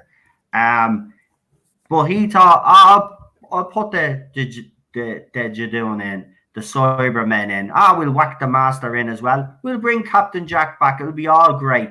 But there's only one thing he didn't figure on. And that's the fact that he's just a poor writer. Well, I mean, what about the Master's story arc? What happened with that? No explanation. No, but I'm sorry if he thinks he's a good writer, but if he had any dignity and see the way the fandom has reacted, we see now that the Doctor Who magazine is actually struggling. Now, for anybody out there that tries to defend this, I just want to say one thing. During this pandemic, supermarkets have been open. Now, if you're going to make the excuse, well, they probably didn't have the magazine there because there wasn't any deliveries. Fine, but it's online also. There is no excuse. The reason why the magazine is struggling is because the show is not doing too great. The show has to be, listen, the magazine sales do reflect on how good and how popular the show is. And the show is not popular. Merchandise sales are across all over the board. You put Jodie Whittaker's face on anything, it loses sales. HBO Max is the recent example. They have now the rights to show Doctor Who, but what did they do on their poster? Christopher Eccleston to Peter Capaldi. No Jodie Whittaker. Right, and not only that, they're actually shown Series 11 and 12. They'll get Series 12 as well. So she should have been, in reality, part of the poster because she's a new Who Doctor. But they have actually chose to leave her out of the poster, which I think myself is quite telling. Her comic strip within Doctor Who magazine is being phased out and is being taken over by the Time Lord Victoria's strip. So, I mean, there does seem to be right now a phasing out of Whittaker. Do you know what's going to be funny though? Is the reaction of the fans that have been plugging Jodie Whittaker and defending her and not letting us have our own opinions and independent thought. Think about it, is they're going to flip. This is going to be absolutely great. This fandom, if you think it's bad now, it's going to be worse because we're going to get the blame. But I just want to say to you guys, because I know there's a few of you J-bots that do listen to the stream. I just want to say, if Doctor Who does actually fail, well, it has. When Doctor Who fails, it's not our fault. We'll be pointing the finger at you, Chris Chibnall, and all the decisions he made. And the fact that you supported this because he's had to be true to yourselves, which I know some of you are actually lying to yourselves. Because even when you do YouTube videos, you can see he's trying so hard to say something positive about the show, right? Why not be true to yourselves and come out and actually? Well, they tell us why don't we just go away or just stop complaining? And well, I'm sorry, no, because believe it or not, we are actually the vast majority.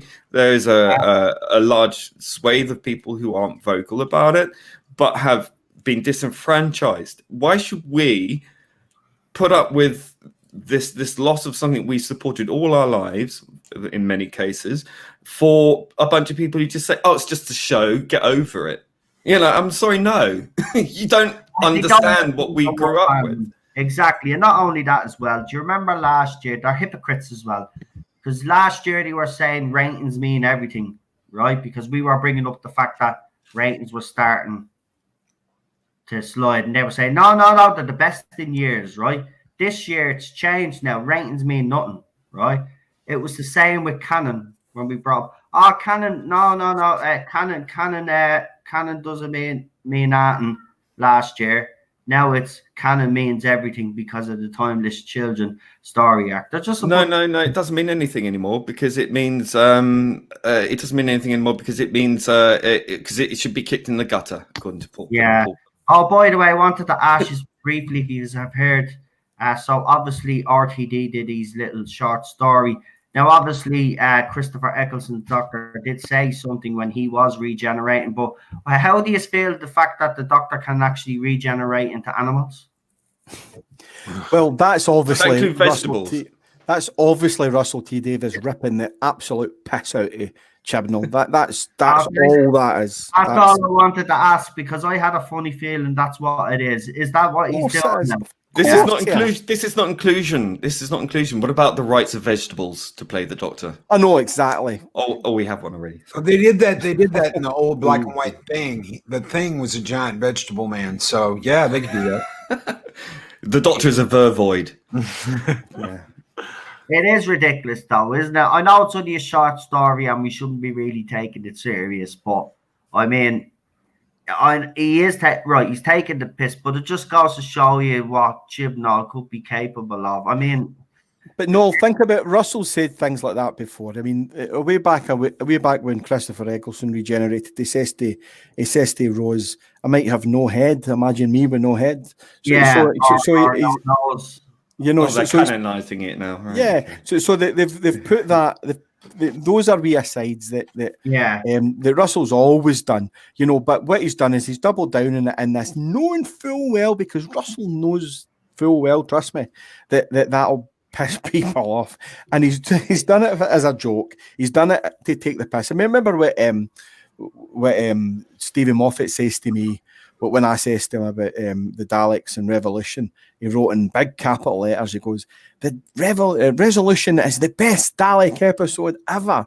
You know, and everyone was like, well, Stephen Moffat says it was a good episode. It was sarcastic. Do you know, behave yourselves. It was taking the piss.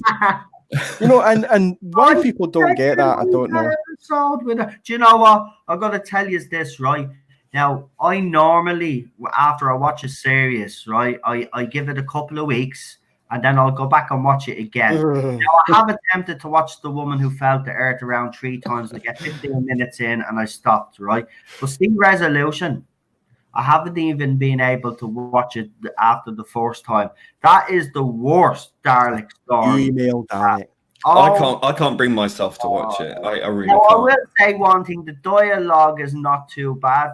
I have to say, Nicholas Briggs brought his A game. Yeah, I'm going to slate that he did. He brought his A game, and he made the Daleks more menacing again, which I like. But Chibnall and we do not Resolution is just gonna be a shit show. My mum watched it with me. Revolution, not Revolution. Yeah, the last Dalek, whatever it was. Can't even remember what it's called. But she's always hated Doctor Who. Okay, she's always hated it. But she watched it with me, and about 10 minutes in, she was like, "This is rubbish." I mean, okay, fair enough. She's always hated it, but I mean, she's a smart woman. And she's very, very hypercritical anyway.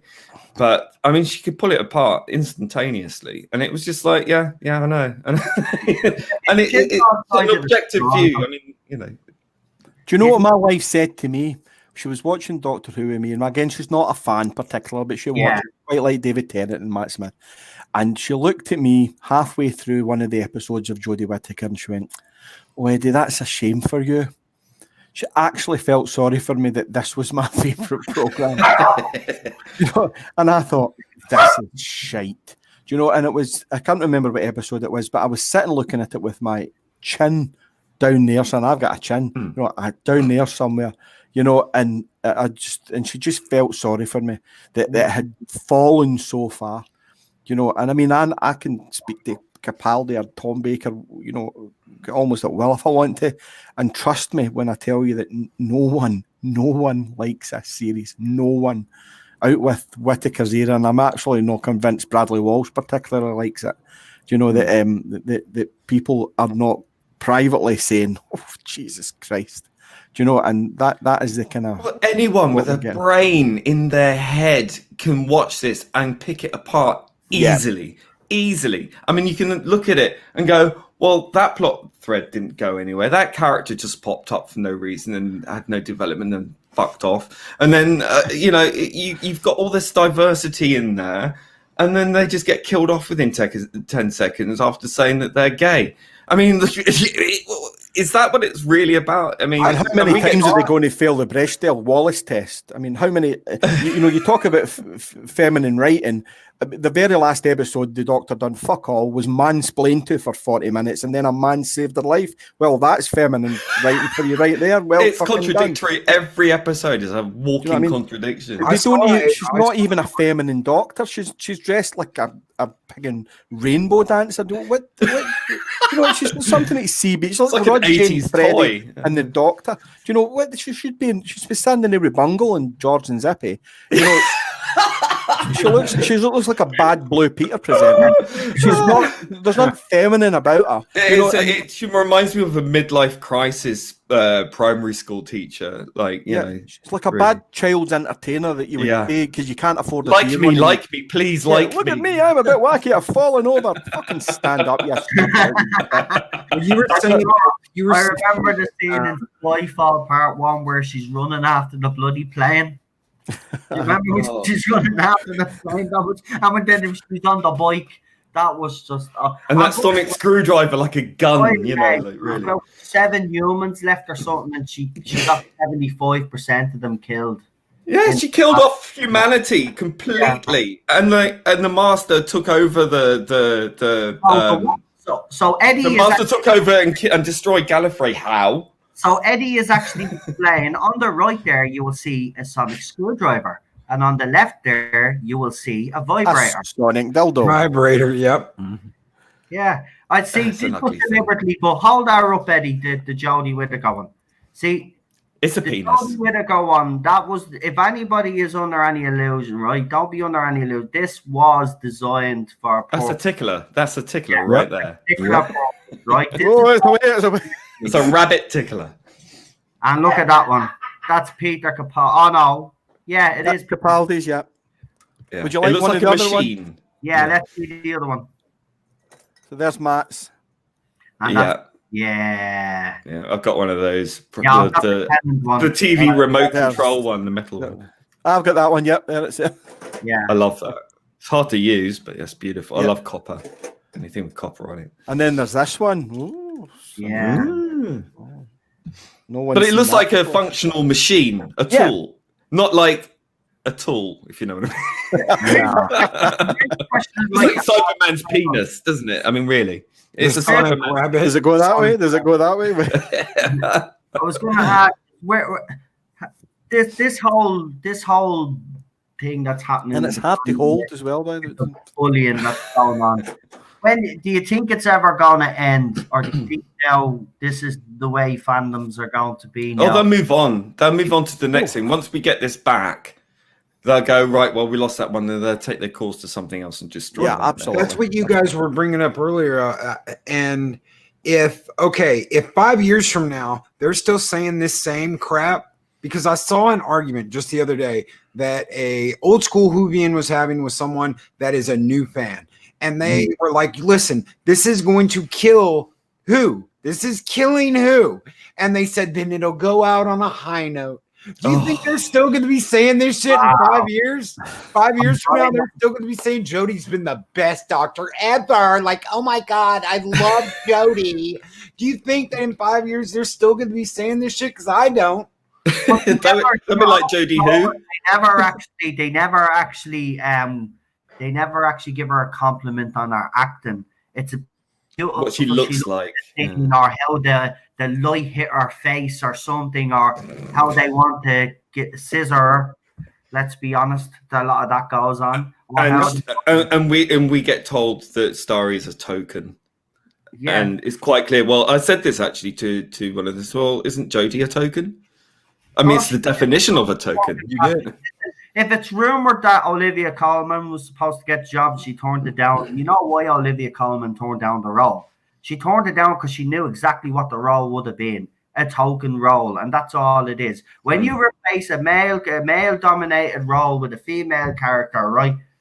You're not actually progressing women's rights. You're not, because you're not creating. And it's not equality. This is equity, and there's a big difference. And when do we see ever a male take over from a female role? Never, not once. Happen? Could you imagine if that happened? There'd be you can't do that, sexist. You can't do that, but it's all right to do it the other way. No, it's not. You know what I mean? It's equity. I personally don't want to see a male Ginger and Marianne ever. If they ever reboot Gilligan's Island and they're like, this is the new Ginger and Marianne, and they're two dudes in like cut off tops, like, oh my God, hello. I'm gonna be like, no. I watched the new Charlie's Angels not that long ago, and I said that about that. Well, why is there not a male angel in amongst that lot? You know, and the film itself isn't as bad as people make out to be, but they've replaced Bosley with a bunch of Bosleys, and some of them are female, and it's a decent film, but again, that was a perfect opportunity for them to be completely diverse, and to pop in a male angel in amongst that lot. They won't, because no, they didn't. It's just all about the female agenda. And listen, everybody on the panel will agree that that there still needs to be improvements made. But let's be honest here. We've come a very, very long way from where we were back, say, 30 years ago.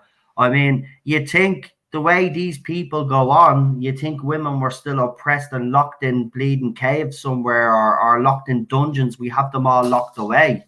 Cop on. Wouldn't it have been superb instead of spending that? Sorry, mate, spending that money on that car crash, it was class. Yeah. Instead of doing that, think how good it would have been if they'd have spun off a female-orientated Doctor Who. Romana, Jenny, River Song. You know, they could regenerate it into a new person. They can all change who they look like. Susan, you know, a brand new character. We've got a thing called Sideways Who, where we've got a kind of alternate universe worth of seasons in Doctor Who, and we've got a character in there called Tara Swift, who's a Time Lord who saw the Doctor as a bit of an idol and copied him and went away, but she's not as good as him and gets into trouble and stuff. So we did that, and you know, to prove that there's that there is a place for a strong female role model within that universe. It could be one of a dozen people, or make up a dozen other people. Well, Missy could have done that. Missy could have become the companion. Yeah, absolutely. The problem is, though, Eddie, that was all too hard for them. It was too hard for them because they didn't want to put in the effort. They didn't want to put in the time. They didn't want to build this female lead's character. So instead, what they did was they just got rid of the Doctor and just here you go, easy, simple. Now we just write stories for her, grand. It'll be all good. Screw the fans if they have a problem with it. We'll just keep writing the show the way we want to write it. And they done the same with Class. What they done was Class had fuck all to do with Doctor Who, you know, but they used the Doctor's name, the Doctor Who, to make that. And the only thing about, I mean, I think the Weeping Angels at the end made no sense.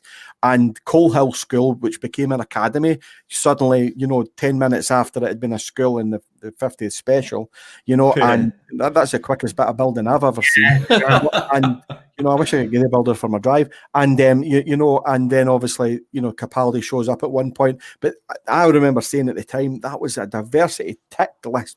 If there was ever one, you know, just one diversity tick after another. I'm going to defend it here, though, and I can't believe I'm going to defend it. Please don't. I don't actually think it's as bad as everybody makes it. It's worse. It's horrible. I think it had very. It's a tramp burning to death and a skip. Listen. I can understand all this stuff that they tried to do in it, but within all of that, there was some good concepts in that.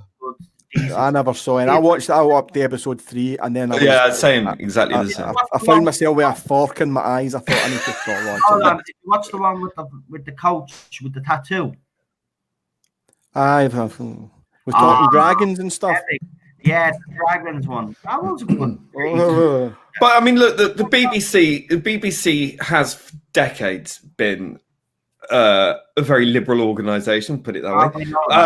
I mean, look at Blake 7. You had a diverse cast there. You had a strong female lead pirate who was a pilot of the ship. You had also you had Dana, who was a black strong female character who appeared in series 3, and her race and her gender was not even mentioned once, which is how it should in the whole thing. And this was in 1980, you know, and I think people seem to forget, you know, that this is not a new thing. It's not just been invented post 2016. It's always been there.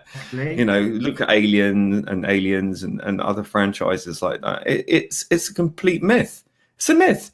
It's a myth to say that these people, you know, were never diverse and never shown on TV and you can see it done really well even in contemporary television, like The Walking Dead or Supergirl or Arrow. That all these things that are on just now are very diverse, almost woke sometimes, if we want to use that phrase. Well, it's gotten that way with Walking Dead, hasn't it? Yeah, pretty much. But it's someone deaf managed to survive the zombie apocalypse without being eaten. You know, I'm sorry, I find that really a stretch. Well, sorry, what? Where are they? I can't hear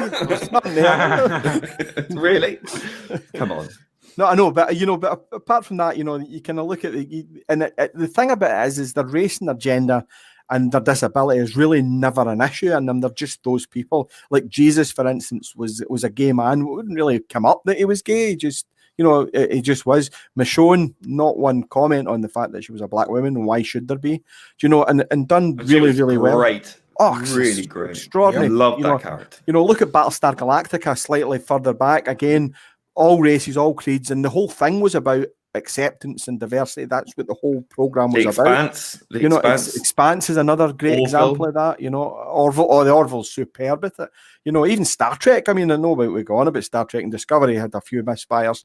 Again, I don't think it's as bad as people make it out to be, and I don't think Picard is as good as people make it out to be. But you know, it's certainly season 2, Discovery went in a better direction. You know, but it's you know these things are trying harder and doing a better job than Doctor Who, because Doctor Who have just got this big diversity hitting people over the head with it, and they're not caring. You know, whether it's creating fans or AI. I mean, the AI is down since Capaldi. It's down by about 10 points, between 8 and 10 points, as you pointed out, Lee. The viewing figures are down 6 million people, 54%. 6 million households. It's exactly. It's extraordinary. That's an extraordinary. That's cancellation material for any other television series. Yeah. You know, the Timeless Children get less viewers than any episode of Doctor Who since episode 2, The Curse of Fenric. Yep. You know what I mean? Yep. It was number 800 and something on the list. I mean, I had the list. I posted it on Twitter. It actually, you know, it's the worst rated episode of Doctor Who since the cancellation in 1989. There were episodes of the Happiness Patrol and Delta and the Bannermen and scored more. Bearing in mind, in those figures, you don't rate the number of people who videotaped it, because obviously you can't, because there's no digital information. So and there's a whole and it was up against Coronation Street. Coronation Street, yeah, absolutely. Doctor Who is, you know what Doctor Who's up against in Britain at the moment? The news and celebrity chase. It's up against Brackley Walsh, and it's getting beaten. Oh man, that's bad. And it's on a Sunday. On a Sunday. You know, the thing is, it's a walk in the park. The viewing figures actually dip in the middle of the episode as well, because we're hoping for we're taking viewing figures from the whole thing. So from the Country File at the start, and maybe it was Antiques Roadshow, or I think it was Call the Midwife for a while as well. They count 1 minute, don't they? Like even less than 1 minute as a viewing. So if you switch off it as it starts, it's counted. It's counted. So by the time you've went, Mum, Doctor Who's coming on, Mum. Oh, she's not too bothered. I'm going to put Dancing on Ice on. You know what I mean? And you turn it over. Oh, that's 6 million viewers. Could you imagine if they had a live viewer count you could see on screen, right? So 2.5 million halfway through it. So everybody is watching Country File, then Doctor Who comes on, then you just see the meter. Mad rush for the remote. Yeah. And that's what's happening. That is exactly what's happening. Do you know what I mean? And I think someone figured out that halfway through some of the episodes it was as low as 2.5 million. That is absolutely, and that, look at, you're right, you make a very valid point. If this was any other show right now, they'd be cancelled. They wouldn't even be around, right? No. They wouldn't be around. They wouldn't even get another series. I just don't get this. I know he's leaving after Series 13, but I don't get the logic of why he isn't gone now, Eddie. I will never understand why I know it's the money, but is the money worth keeping him on and actually destroying the show? Is BBC willing? It won't destroy it though. Doctor Who has been around 57 years. It's an easy regeneration on the show. It's not like something where, you know, if they change the whole cast and the whole writing place, you know, no one will recognise it. You know, Doctor Who can do that. It's proven over and over again. Yeah, but hang on. Weather the storm. 6 million households have walked away, right? Yeah, but 6 million will come back on the first episode of a brand new Doctor.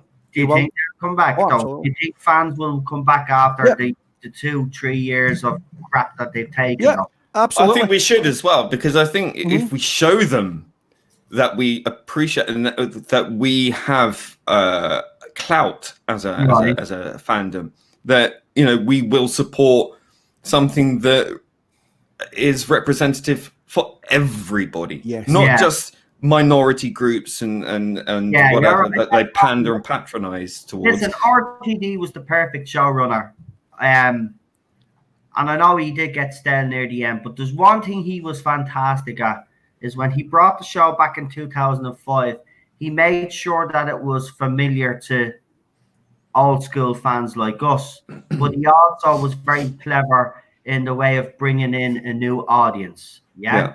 Moffat, we could say the same. And another thing I would say about those two, and this is where I think the show could struggle, though, Eddie, right? Getting those viewers back. Just hear me out on this, and then you can respond. But the thing about it is that RTD didn't kill the fans' passion, and neither did Moffat. Now, we did have problems with Moffat's era, things that we didn't like, and there was some things in the RTD era that we didn't like. But the one thing that those two men never did was kill the passion of the fans. Unfortunately, Chris Chibnall has, though. I mean, Time Lord Victorious, there was an initial excitement. Now it's died away. Nobody gives a crap. You can see Doctor Who magazine is struggling. Nobody gives a crap about that. I mean, I think fans now, right now, I'm just saying, I think they've had enough. And if you're going to drag this for another year, give this clown another year, it's going to do more damage. I think it's going to, yeah. I think I honestly say, no, honestly, I think this is a dress rehearsal. I think they're going to, well, I think maybe the original plans might have been probably a lot more extreme than they can manage to get away with. But now, guys, I've got to sign off. I have got something to do before the Valkyrie stream, and it's going to take me about 20 minutes. So I'm like running between streams here, but I just want to say thank you very much for having me on. Thank you guys very much, and thank you for standing with Starry. Thank you guys. No, you're more than welcome on anytime, mate. Thanks for coming on. I really do appreciate it. Good to see you guys too. And dude, anytime, I would love to have one of you guys on my show too. Anytime, all of you, one of you at a time, all at the same time, whatever. We'll do it. That'd be great. No problem, mate. No problem. Appreciate that. Thanks very much. Listen, and don't forget, if you find any examples of bullying on Twitter and things like that, to send it to me. It's the same. I will straight away. Lovely. Thank you. You guys take it easy. See you later. All the best. Bye-bye. See you later. Bye-bye. I mean, I hope I'm wrong. This time I really do hope I am wrong. And I hope that if they get someone in that actually cares about the show and the fans can actually see that this person engages with, listen, the most important thing for me is whoever they do cast after Jodie Whittaker engages with the fans ASAP, right? And this time, you know, they're kept in check.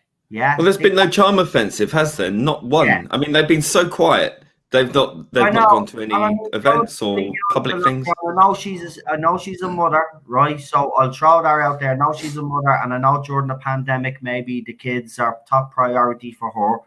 But there has been a lockdown. Now, I know she did a couple of videos, and she's read a couple of stories or something. She did a thing where she read a couple of stories, but she hasn't really engaged fully with this fandom at all during the lockdown. And neither has Chris Chibnall, let's be honest.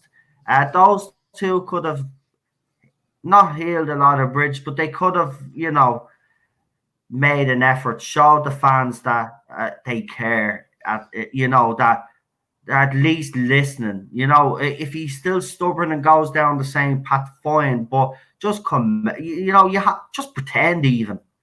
Do you know what? I don't know about that. I know, but look, just show something. Well, I think it does show something. It shows, you know, that but they're against the wall and they don't want to. They would rather leave it to the fandom. Yeah, it's very cold. It's very distant, aloof. You know, and I don't know. I don't know what, Eddie, you can respond anyway, but that's where I think we are. I think of dragging this on. I know why it's happening, but I just don't see the sense in it. I would say if I was the BBC, and I know they won't do it, but I'd cut their losses now. We do know that region, like they could do at the end of Resolute, just get it done, just surprise us even.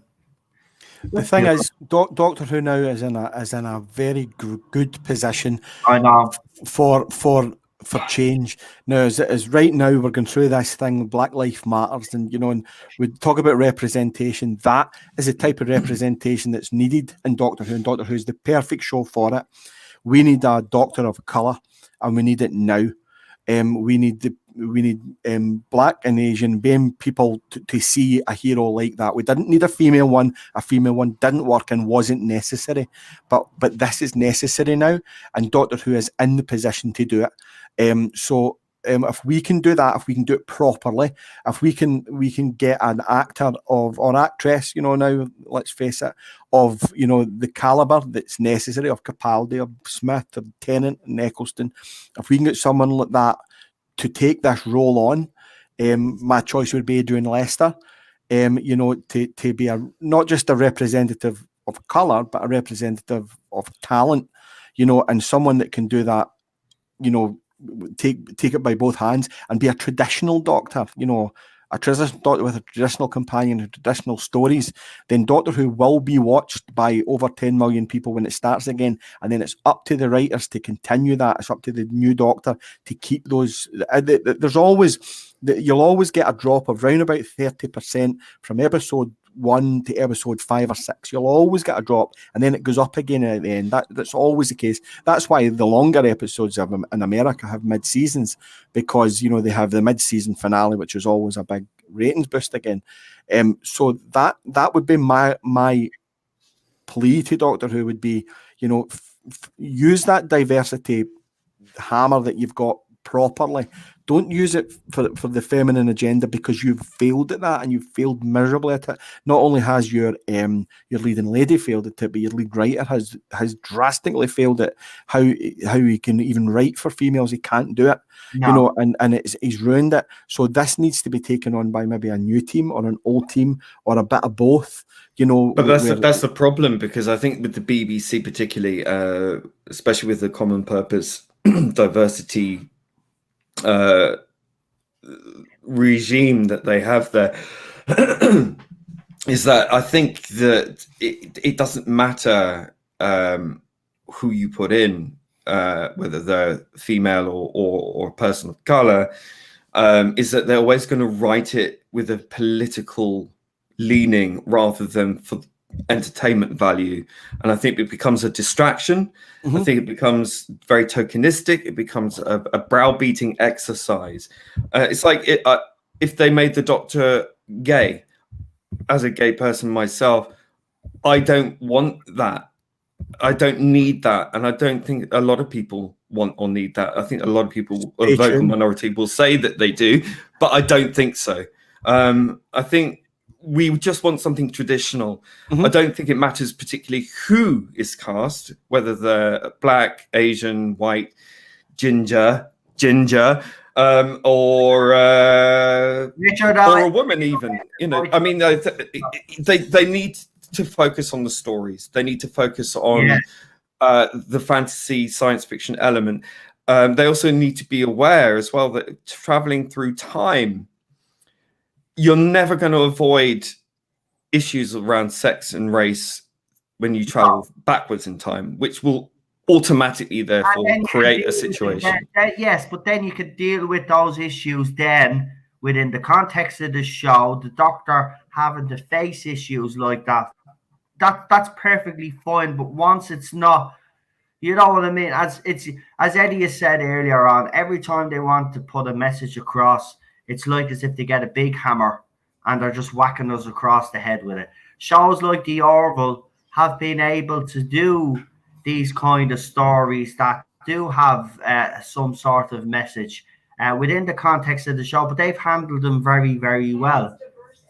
Yeah, it is. Of course it is. It is diverse. It's probably one of the most diverse shows. And we love it. It's a lack of imagination, guys. That's the biggest thing. It's a failure of imagination. If you look at Demons of the Punjab, for instance, which is a kind of episode, imagine that had been set on Peladon and the whole thing had been an allegory. Well, it had been. It's been done before. The Mutants. Exactly. So and how much better is the Mutants to the Demons of the Punjab? Exactly. So, and you can do that with Rosa, which again is an episode that they all seem to think is great, but I think is cringe-worthily bad. That could disrespectful. That could be an allegory. I mean, even the history in that's wrong. Everyone knows Rosa Parks wasn't the first. But you could play around with that all day long and change it for metaphor and allegory, you know, and just be a bit more imaginative. They tried to kind of half do it with Witchfinders, you know, and they done it to a degree with Kerblam, and then bottled out it at the last minute. Well, look at what they did with the Master in that episode where, you know, the Doctor removed his Asian appearance, race as a weapon thing. I mean, and left him Shocking. to be left with these Nazis, actual Nazis, and it was just like, shocking. wow, okay, that was tone deaf, completely tone deaf, and that even backfired from their side, you know. I mean, so how many people are they going to keep hemorrhaging by trying to pander to them, and then they're going to screw it up somewhere along the line, and then they're going to lose the rest of the audience? Yeah. I mean, it's ironic that it's the old school fans that are propping this up still. You know, the ones that aren't happy with it because the woke society, the kind of young SJWs are getting fed up with it because they don't know what the fuck is going on with Rassilon and Omega, and they don't know before Hartnell. They have no idea. I mean, I had someone call Chris Eccleston the first Doctor recently, you know, and someone said there was Doctor Who in the 1970s. Was that you, Noel, who mentioned someone who said that to you, that they didn't know there was Doctor Who in the 1970s? Yeah. Jeez. I had someone argue with me on Twitter that they actually started their argument with, "I've never seen anything that Sylvester McCoy did, but it's my opinion it's not very good." And so I was like, right, okay, explain that for me, please. You know, and they just withered and died eventually under my spotlight. Eventually, they couldn't answer. I'm like, but if you've not seen it, why do you know? How do you know it? Well, because it's the opinion of most people. Who's the most people? Because I'm one of these people, and I thought McCoy was pretty decent, you know. And they couldn't answer because they just have this. I mean, in fairness, it's one of those things that Fandom does. Before I saw the Gunfighters, that Dwas told me that the Gunfighters was rubbish, and it's not. It's brilliant. You know, and I remember in the 80s, you know, listening and reading Dwas, you know, the Celestial Toy Room magazine that came out, and been told that, you know, by people who knew far better than me, that had seen things and what have you that I hadn't seen in the 80s, that Gunfighters was shit. And it's not. It's hilarious. It's brilliant. You know, and it's probably my favourite Hartnell episode. You know, sorry. I need to interrupt you there because some breaking news on the tweet alongs that have been happening. Emily Cook has put up a tweet 32 minutes ago.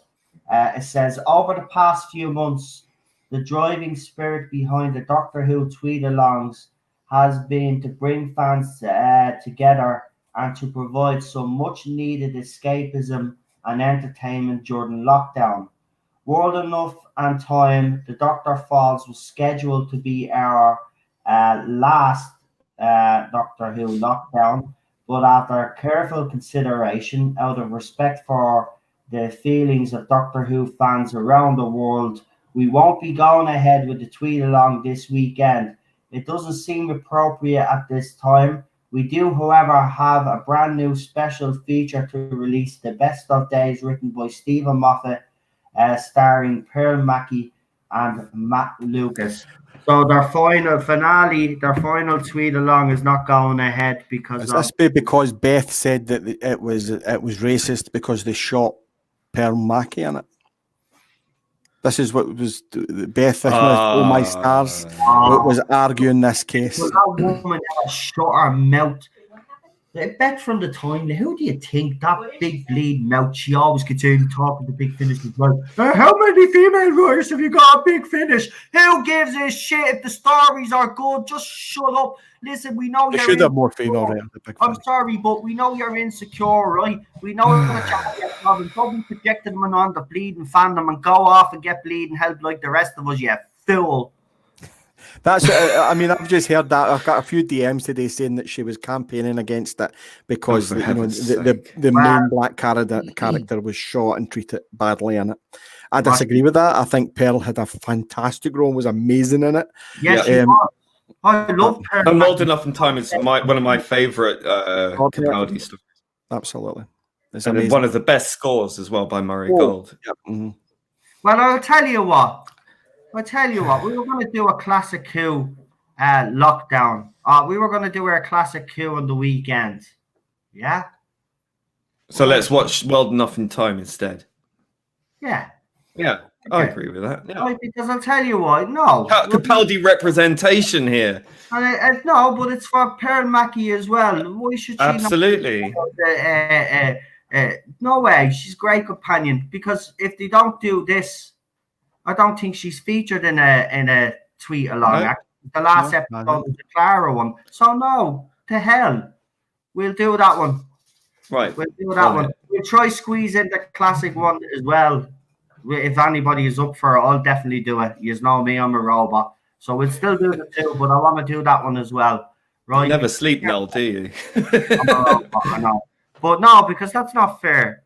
Jesus, that woman, would she ever just shut up, man, and go off Twitter? Well, this is what we're talking about. You know, this pandering, this over virtuous thing that we have to consider absolutely every minutiae of everyone's mental state. She's entitled to moan, but the thing is, she's never bloody happy. It's always something else. She tried it last year. Wasn't it last year where she went and she asked the big Finnish writers how many female writers were actually writing? Who gives a damn? People are loving the audios. And then she ended up having to take down the tweet because she got a backlash. And then what does she do? The usual thing. I know you guys don't want to talk about it, but I will because it's my stream. Right? She plays the bloody victim. Yeah, she goes off crying. She makes a song and dance about leaving Twitter. She goes off for a couple of weeks and then she comes back again, then all fighting fit again. So did she not get Gareth Roberts the sack from an anthology as well? Was that was her, wasn't it? Yeah. Unfair. Nice people. It's actually unfair. Listen, I listen. I'm not for 1 second saying that young women, do not have struggles in this world. We know you do, right? But the difference is other people. You don't hear every other young woman out there doing what you're doing, right? They go and sort out their problems like the rest of us. Like, but so men have problems too. You know, people forget about that. You know, in your own insecurities, man. About more male suicides than anywhere. You know, more male suicides. More men in dangerous jobs, more male murdered. And it's just statistics to show it. And it's like, oh, they don't matter. They're just guys. What? Sorry, I'm reading through the statement that she wrote. I'm unsure why she actually did it. It's either she's trying to show that she's diverse or whatever the crap. I think it's actually... And then it spoils the fun for everyone else. I think it's wrong. Emily, listen, you've done a great thing. I know I haven't been supporting these tweet-alongs the last couple of weeks since Paul Cornell came in and decided to have a go at everybody and block everybody, right? But you've done something wonderful here and you did bring the fandom together. I'm going to stop because Pearl Mackie is in an episode because one person thinks that it might be offensive. Have you asked the rest of the fans what they think? Because if anything, right, this is actually, if you ask me, so the black companion in the watch along with the doctor, you're not going to show, but you showed every other companion. That seems a bit racist to me, if you ask me. If you should stand your ground and do the watch along, because fans would understand. Well, couldn't they have picked another episode with Palmaki? They could have done Smile, because that has a message of doesn't it, at the end? Mm-hmm. A nice message at the end of that. She could have done Smile. You know what I mean? You don't no, I don't agree. I don't agree. I really don't. I don't. That was wrong. And they are two of Capaldi's probably best up there as two of his best stories, let's be honest. And there goes my dog in the car park again. Yeah, Ted's just all over the place these past couple of weeks. Bless him. Yeah. I'm just sick of that woman. I just wish she'd just buzz off and just enjoy. And they call us the buzzkills, you know what I mean? It's just like, I was looking at some of the replies there, and I don't see anyone with a negative comment about it. Everyone seems quite happy that she's doing it, and you know, and so it may be something else. I don't know, but it's an odd one. I understand if it's to do with what's going Right, on. well, hold on. I'll have a look now, right? You know, Because I want to have a look and see if it is from her. Because you know, and I understand, you know, the sentiment behind it. I just probably don't know why. You know, but the only thing I do know that is that Beth had commented. Someone had DM'd me and told me that Beth was campaigning against it because of Bill's fate, which I thought was pretty nice in the end. I mean, it was. She gets a nice send off. She gets to go off with her girlfriend. They sunset into the or sail into the stars or whatever you want to be. Everybody lives. Moffat era. Exactly. That's what I mean. Just once. Even bloody die. Twice. 3 times a lady. Oh, no. Let me see. Right.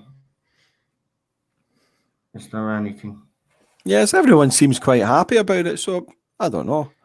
Well, it's because they're all want to virtue signal that, oh yes, of course, you know, Bell's clutching their pearls. Oh, we must be seen to be doing the right thing, and it's like, well, what is the right thing? You know, I don't know. I can understand it, of course I can, but I think at the same time, it's a two-edged sword. I say go with it, you know, really. Well, this is what I'm getting off of someone who liked the idea of cancelling it. They said it's perpetual iconography.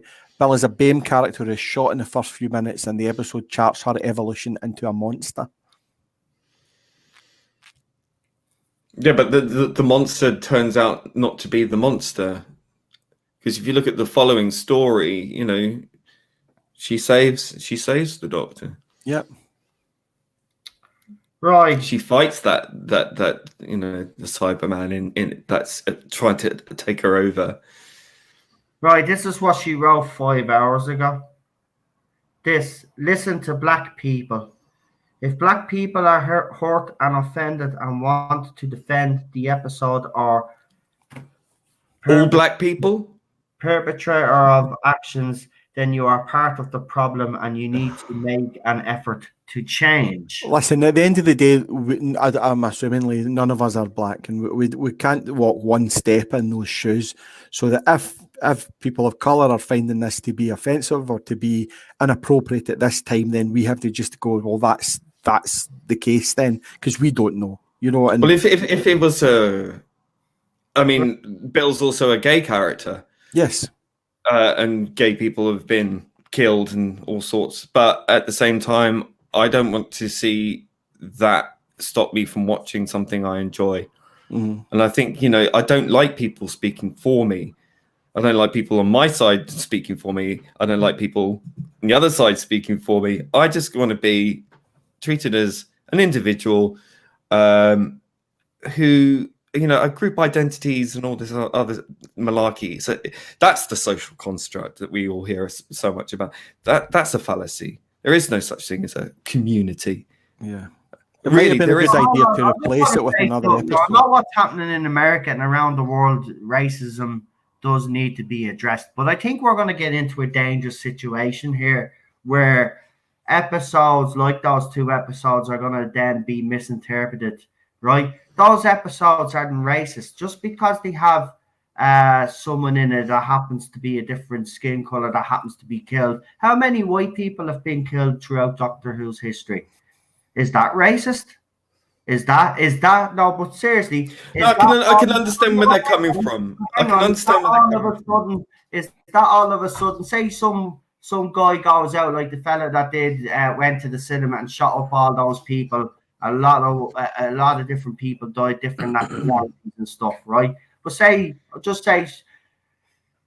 place. Say I walked in somewhere and I shot a lot of Irish people. Majority of them say white people, right? Should we then stop? I think you're going there, Noel. Because all of a sudden then it's offensive. I'm sorry, but we're going to set a dangerous precedent here.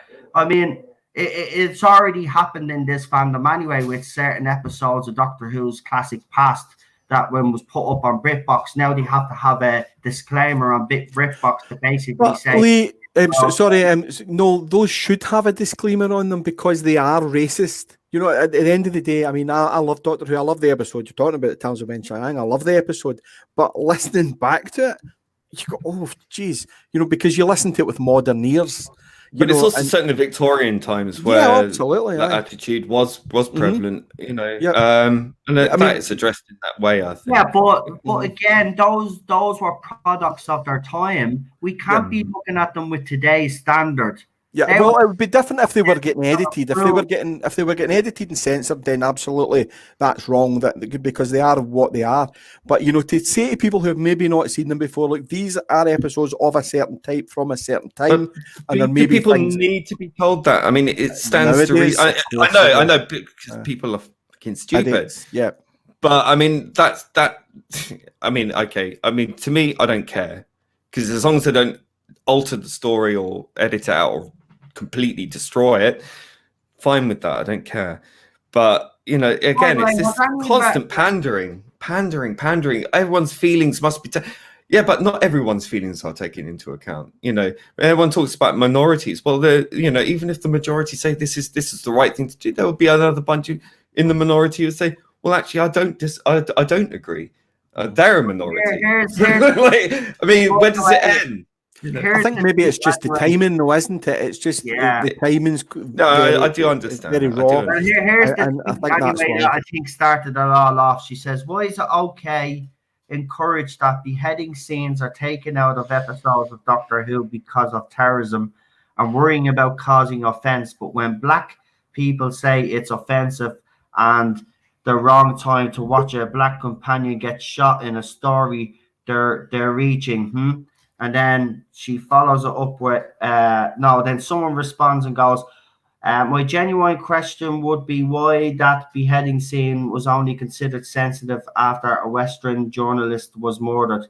While ISIS genocide against, say, the Yazidi Kurds goes ignored. Similarly, non-white people are being massacred every day in Syria, in Yemen, all over the world every day, but this only suddenly becomes a sensitive topic when it happens in America, the West. If the episode is offensive today, then it was offensive last week, last month, and in 2017. And then she says that it was pretty offensive. She says, you're right, the first point, and I'm pretty sure black people have been saying it's offensive since 2017. Now, I've never, personally, correct me if I'm wrong, but I've never heard any criticism. I mean, Pearl Mackie is well known for being quite vocal and an activist with regards to, a race, if you like. And I think for me, she very much, if she was the main protagonist in that episode, I'm sure she would have had something to say about it if she herself felt it was inappropriate. You know, I think it's maybe just because it's raw. And if people are feeling, raw or tender about that right now, then absolutely the right thing to do is to say, we don't know, we'll never know what that feels like. So that's absolutely the right thing to do, is to back away from that at the moment. You know, as Cheryl says in the comments there, it is Pride Month. She is a very great representative of the LGBTQI community. And it's a shame that she misses out on that opportunity. Maybe replacing it with one of the other episodes would have, maybe even the pilot might have been a good idea. But it's a shame Bill's not getting to be represented, and Pearl, and Well, why don't we do that then? If we, I mean, obviously we're hearing about this for the first time. We have our thought farts and we speak our mind and how we feel, but if we sort of rethink this a bit, then yeah, okay. If we want to be a bit more sort of, let's say, hypersensitive about things, and that's not necessarily a bad thing, because obviously there are a lot of various reasons, and there will be a large number of people pro and against, whatever. If we do a watch along, then maybe we should do a watch along with the pilot. How about that as an idea then? That allows Bill to be showcased because she deserves to be. Her and Nardo were fabulous companions. So that's a happy medium, isn't it? Yeah, I would think so. It's a shame that it's. I mean, I understand. I kind of get it now. Yeah, I'm not sure I 100% agree with it, but I understand. And we, like I don't know if any of you listened to. Do you know what annoys me is that any time that woman opens her mouth, she seems to get what she wants. Well, listen, I don't know if you listen to Noel. I don't know if you've heard James O'Brien on LBC. He was talking to a caller yesterday about this situation in America, and it was a woman of colour had phoned in and was talking about the representation of DJs and presenters on LBC, and he shot her down. He said, "That's not what we're talking about. We're talking about this, and if you want to talk about that, we'll have that conversation at another time."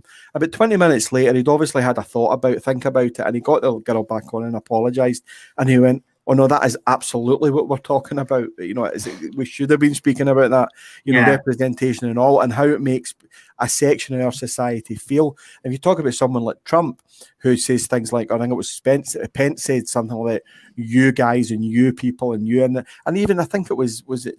Even Boris was coming out with that today. He's talking about you and us, them and us. It's not them and us. It's just us. It's just us. And when people keep that's where the institutional racism comes from. When people don't get that, that someone like us is suffering simply because of the colour of their skin, it's not on. And if we don't understand it and we don't get it, we won't, because we're not like that. But if that's if Emily's been told that and that's what she's getting, maybe not particularly from Beth, who really has no knowledge of what that's like either. But if she's been told that off of people from colour, then absolutely the right thing to do is to back away from that at the moment. It's just a shame for me that Bill doesn't get. Yeah, exactly. The they final could have done a different episode though. There you are. It's a two-edged sword, isn't it? Cancelled the whole tweet along. You could have. I suppose the reasoning behind it will be that these take time to kind of organise, which is kind of fair enough, I suppose. But it is a shame. But you've got everyone there already. You've got, I mean, they must have had all the people lined up ready to go. Yeah, so rather than just cancelling it, just do the pilot, because as Cheryl says, you're acknowledging that there's one segment of our society who may not feel happy about it, but then you've also managed to pee off another bunch, the LGBT whatever. So you've got all that. So there's also that backlash, because you're going to have this other representation, SJW crazy people who are going to start shouting their mouths. Maybe we should do a different Bill episode then. Pilot. Let's do pilot. Yeah. Yeah, I prefer Smile, but we do pilot. I could Smile. Well, it's up to you. I love the robot. I like the pilot. I know it's babyish, but I love the robot emoji. Sorry. Guys, I'm going to drop out if that's okay. I need to head off now. No problem, Eddie. And listen, thanks for coming on. Been a long time since I had you on. You're more than great chatting to you, Eddie. Cheers, man. You too. Take care, boss. Bye-bye. Bye-bye. Not the short, by the way. Just notice. Live long and prosper. You too, my friend. You too. Right, lads, I'm going to finish up in about, say, 15 minutes from now, right? So, I'll shut up then. We'll just, so we've got two lads that have joined in the chat you've just noticed there. So we have Derek. Hello, Derek. Hello, Noel. I just came on to thank everybody people don't know behind the scenes, but we've been working hard on this all day, and I want to thank everyone that came on and did the chat. Yeah, so Derek is responsible, guys, for all the guests that we got on tonight. So I just want to thank you personally. Nice one, Derek. Mate. Thanks, Derek. It was my honour. Honestly, it was my honour. Happy to do it. So thanks for that. And we've got also the English. See, it's gone from my screen now. Longbowman. The English longbowman. It's your Colin. It's Colin. Yeah. I know you just keep changing these names. I mean, how did I not know? I know I'm an idiot. Hey, Colin. I haven't changed the avatar from earlier on today. I had a different name earlier on today as well. I was on with the rabbi. That's why the avatar's different. Ah, the Tomorrow People, because you were reviewing the Tomorrow People, wasn't it? Yeah. Yeah. Yeah. Yeah, Derek did do a good job. And by the way, folks, Perza is back as well. I just want to give Chris a shout out because we were worried about you, pal.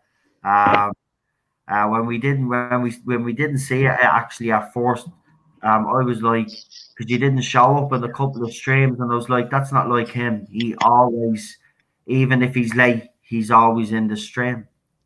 And then a few days then turned to a week, and then of course then everybody was, oh, where is he gone? But we're glad to have you back. Glad to have you back. Derek, you're on the beer, I see. Of course I'm on the beer. Yeah, you look It's after 6 o'clock, isn't it? You look fucking pissed. Well, I'm on the beer as well, so well done. I've just run out of coffee.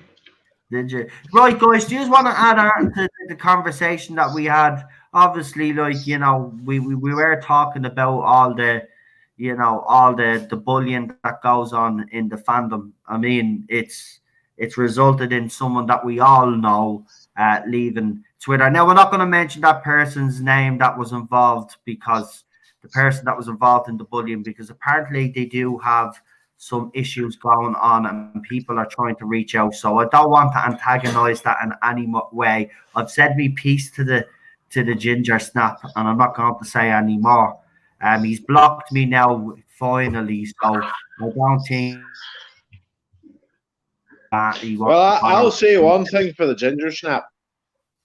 I had dealings with him before. Problem being, had dealings with him before, but to be fair to the man, he wasn't rude. He didn't say bad words or anything, but, you know, obviously what he did was a major fucking whoopsie. Yeah. You know, but it was. Hopefully he comes to his senses. I really do.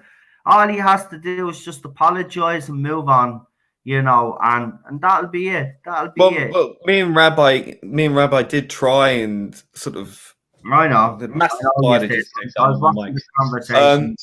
No, it was just like, just trying to say, look, we understand that you might have issues or whatever, you know, just talk to us. Don't go down this road. You're better than this. And we tried all sorts of things to try and try and get to him. But the brainwashing is so strong. It's like a brick wall. You cannot get past what they've been enforced with and reinforced with. It's just constant reaffirmation of this belief system that goes on Twitter. It's like the echo chamber is exactly that, but it not only does it echo, it magnifies, and it just sort of feedbacks and it gets stronger and stronger and stronger, and there's no breaking it. And that's quite concerning, I think. That's why I've always thought of social media as a box of frogs. You know, it's insane. It is insane. It's positive feedback. Yeah. I mean, I actually don't do Twitter, so I don't blame you. Well, I mean, the weird thing is, years ago, I was unemployed, and I was supposed to follow the unemployment benefit office on Twitter, which I don't think I ever did. But so I've got not coming up from that side, but it strikes me, as I said earlier in the chat, that part of the thing seems to me that it's a case of engagement. It's a modern thing, I think. Back in my day, I mean, the weird thing is, I don't know any of you people personally. I don't know, but in a way, you guys, this is akin in some way to the old system when you used to have a pen pal. If anyone's old enough to remember those, you'd have a pen pal, you'd write to them in another country or whatever. But the thing is, you'd write to them. You would sit down, you would type, or you would write in your pen to paper, read it, check it, put it in the envelope, put it in and then you've got a built-in delay there. You do something. You think about what you're writing. you think about writing. More to the point, you also, if you sit there and you think, you think, oh, I was a bit pissed off last night. Maybe I shouldn't have said that. Maybe, okay, no, I'll rewrite it. You can't do that these days. You write it, You push that send button, and as they say, it's there forever. There is no built-in delay. And I think I've done it. We're all guilty of it. I mean, I just look at some of the things that sometimes I put in chat, and I think, okay, no, maybe not. Maybe we could have reworded that. I think that's part of it, is that these days people... And once you say it, you have to stand by it, don't you? It's like an inbuilt thing where you have to keep defending your position, even if it's wrong, and you know it's wrong. And I think they do, and they go, but I can't not have the last word. I've got to stand by what I've said. I've got to. It's this overwhelming sort of desire to constantly reinforce your beliefs, even if you've been caught with your trousers down, you're still gonna fight for it because of your pride. And I think a lot of it boils down to pride. You find your hell and you die on it. And Yeah. that's what the J-bots are doing. They've got their hell and they're dying on it. Yeah, martyrs to the cause. Yeah. Well, I said I could not so much in echo chamber. I think also it's a glass bubble. It's a one-way mirror. The only problem is they haven't worked out that the idea of a one-way mirror is the light goes from the outside in. It doesn't go from the inside and bounce back out. You're supposed to be able to see out through a one-way glass. They can't. It's infinite regression, if you like. Well, it is. It's a narcissistic loop, and I think that, you know, and you do get this sort of group enforcement of these ideologies because people don't seem to think in terms of individuals anymore. Actually, a former friend of mine once said that on the tweet someone sent him, the cult of the individual is over. And I thought that was so creepy. It's like, what? No, how can you have a cult of one person for a start? You know, the whole sense, the whole mentality is so skewed and distorted, and it's sort of helped progress by people who constantly affirm you in this belief, and I think they feel emboldened by very weak arguments because they're supported by so many other weak-minded people. And I'm sorry to say it, you know, well, I'm not, but it's because it's true, but it is weak-minded because it's not an original thought. It's something that's been handed to you. And then you use it, and then you find you get all these people who agree with you and pat you on the back, and it feels good, and you're part of something. So you keep doing it because you keep getting all the, you know, the rush from it. I think it's a drug. Social media is a drug, and all these affirmation points that you score is like every like, you know, you get on a Facebook or a Twitter feed or whatever. You know, you feel validated, and this is what it's all about. It's about validation of the personal experience, and that subjectivity is more important than objectivity. And it's run away. It's a train that's run away, and it's heading towards the mountain, and no one's screaming about it because, you know, they've been told there's no mountain. I mean, I have to admit, full disclosure, to say, I never got advanced education or formal education was beyond my O levels. I got halfway to A levels, so I've got university education. I've done a lot of studying since, but it's a lot of things I see certainly recently in level 3, higher levels education. A lot of it seems to be that they don't teach critical thinking. No, they teach critical theory instead, which is completely different. I mean, I from a UK point of view, a lot of it I put back to, without being too political, to Tony Blair's government decides he wants 50% of people to go to university, irrespective of whether a university style type of education is appropriate. I've got level 3, higher level education, yes, but a university level education is a particular sort of academic education. Yeah. And I mean, you hear, I mean, it's when I hear things, I mean, when I hear about people doing law degrees and they don't want to have to attend a lecture on GBH or RAPE. Exactly. And I'm thinking, you want to do a law degree and your educators are saying, it's okay. Don't worry. You don't have to worry about the nasty little bits and pieces that are going to worry you. No, John, you're Well, right. this is it. This is where the education system collapses, because we've allowed these systems and these institutions to be overrun by a very particular academic mindset, and it's the school of postmodernism. And you've got the like the old adage goes, those who can't teach. And I think that's more true today than ever before. And it's basically people who've been raised under this educational system from the 60s, who learnt the school of Derrida and Foucault and all these other obscure French philosophers who came up with this Reconstructionist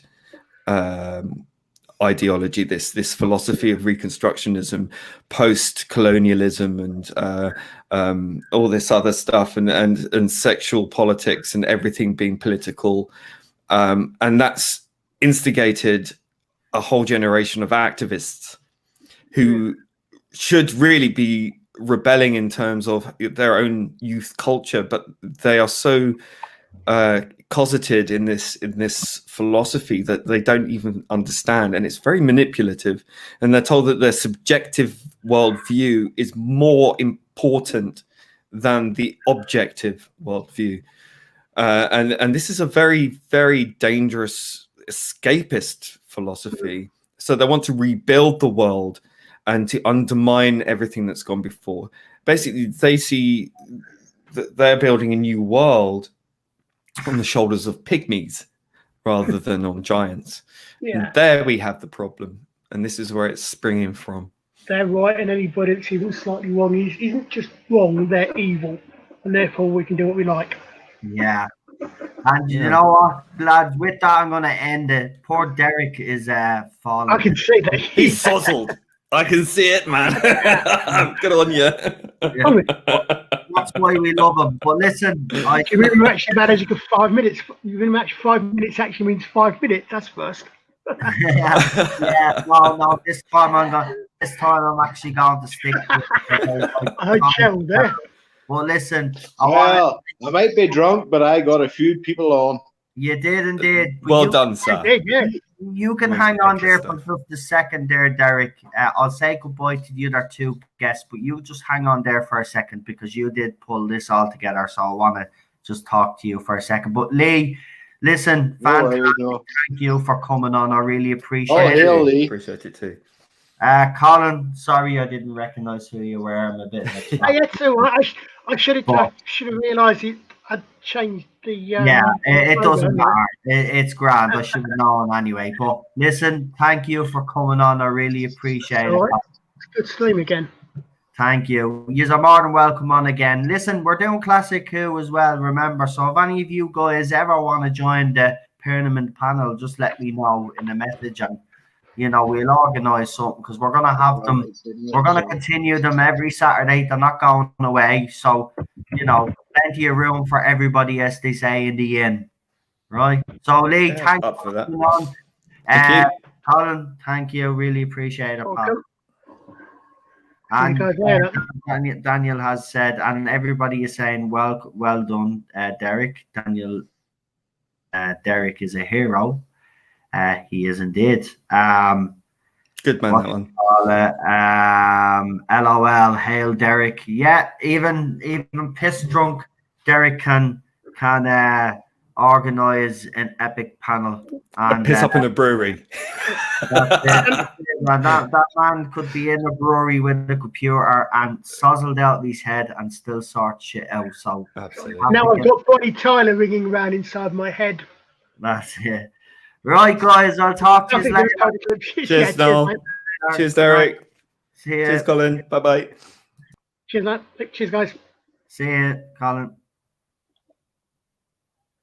And me and Derek would like to thank everybody. That's why I wanted Derek just to hang on for a second. Definitely. We want to thank everyone. Mostly, I just want to thank you for helping me. I said I was going to do a stream. You said do it. And I says, okay, I will.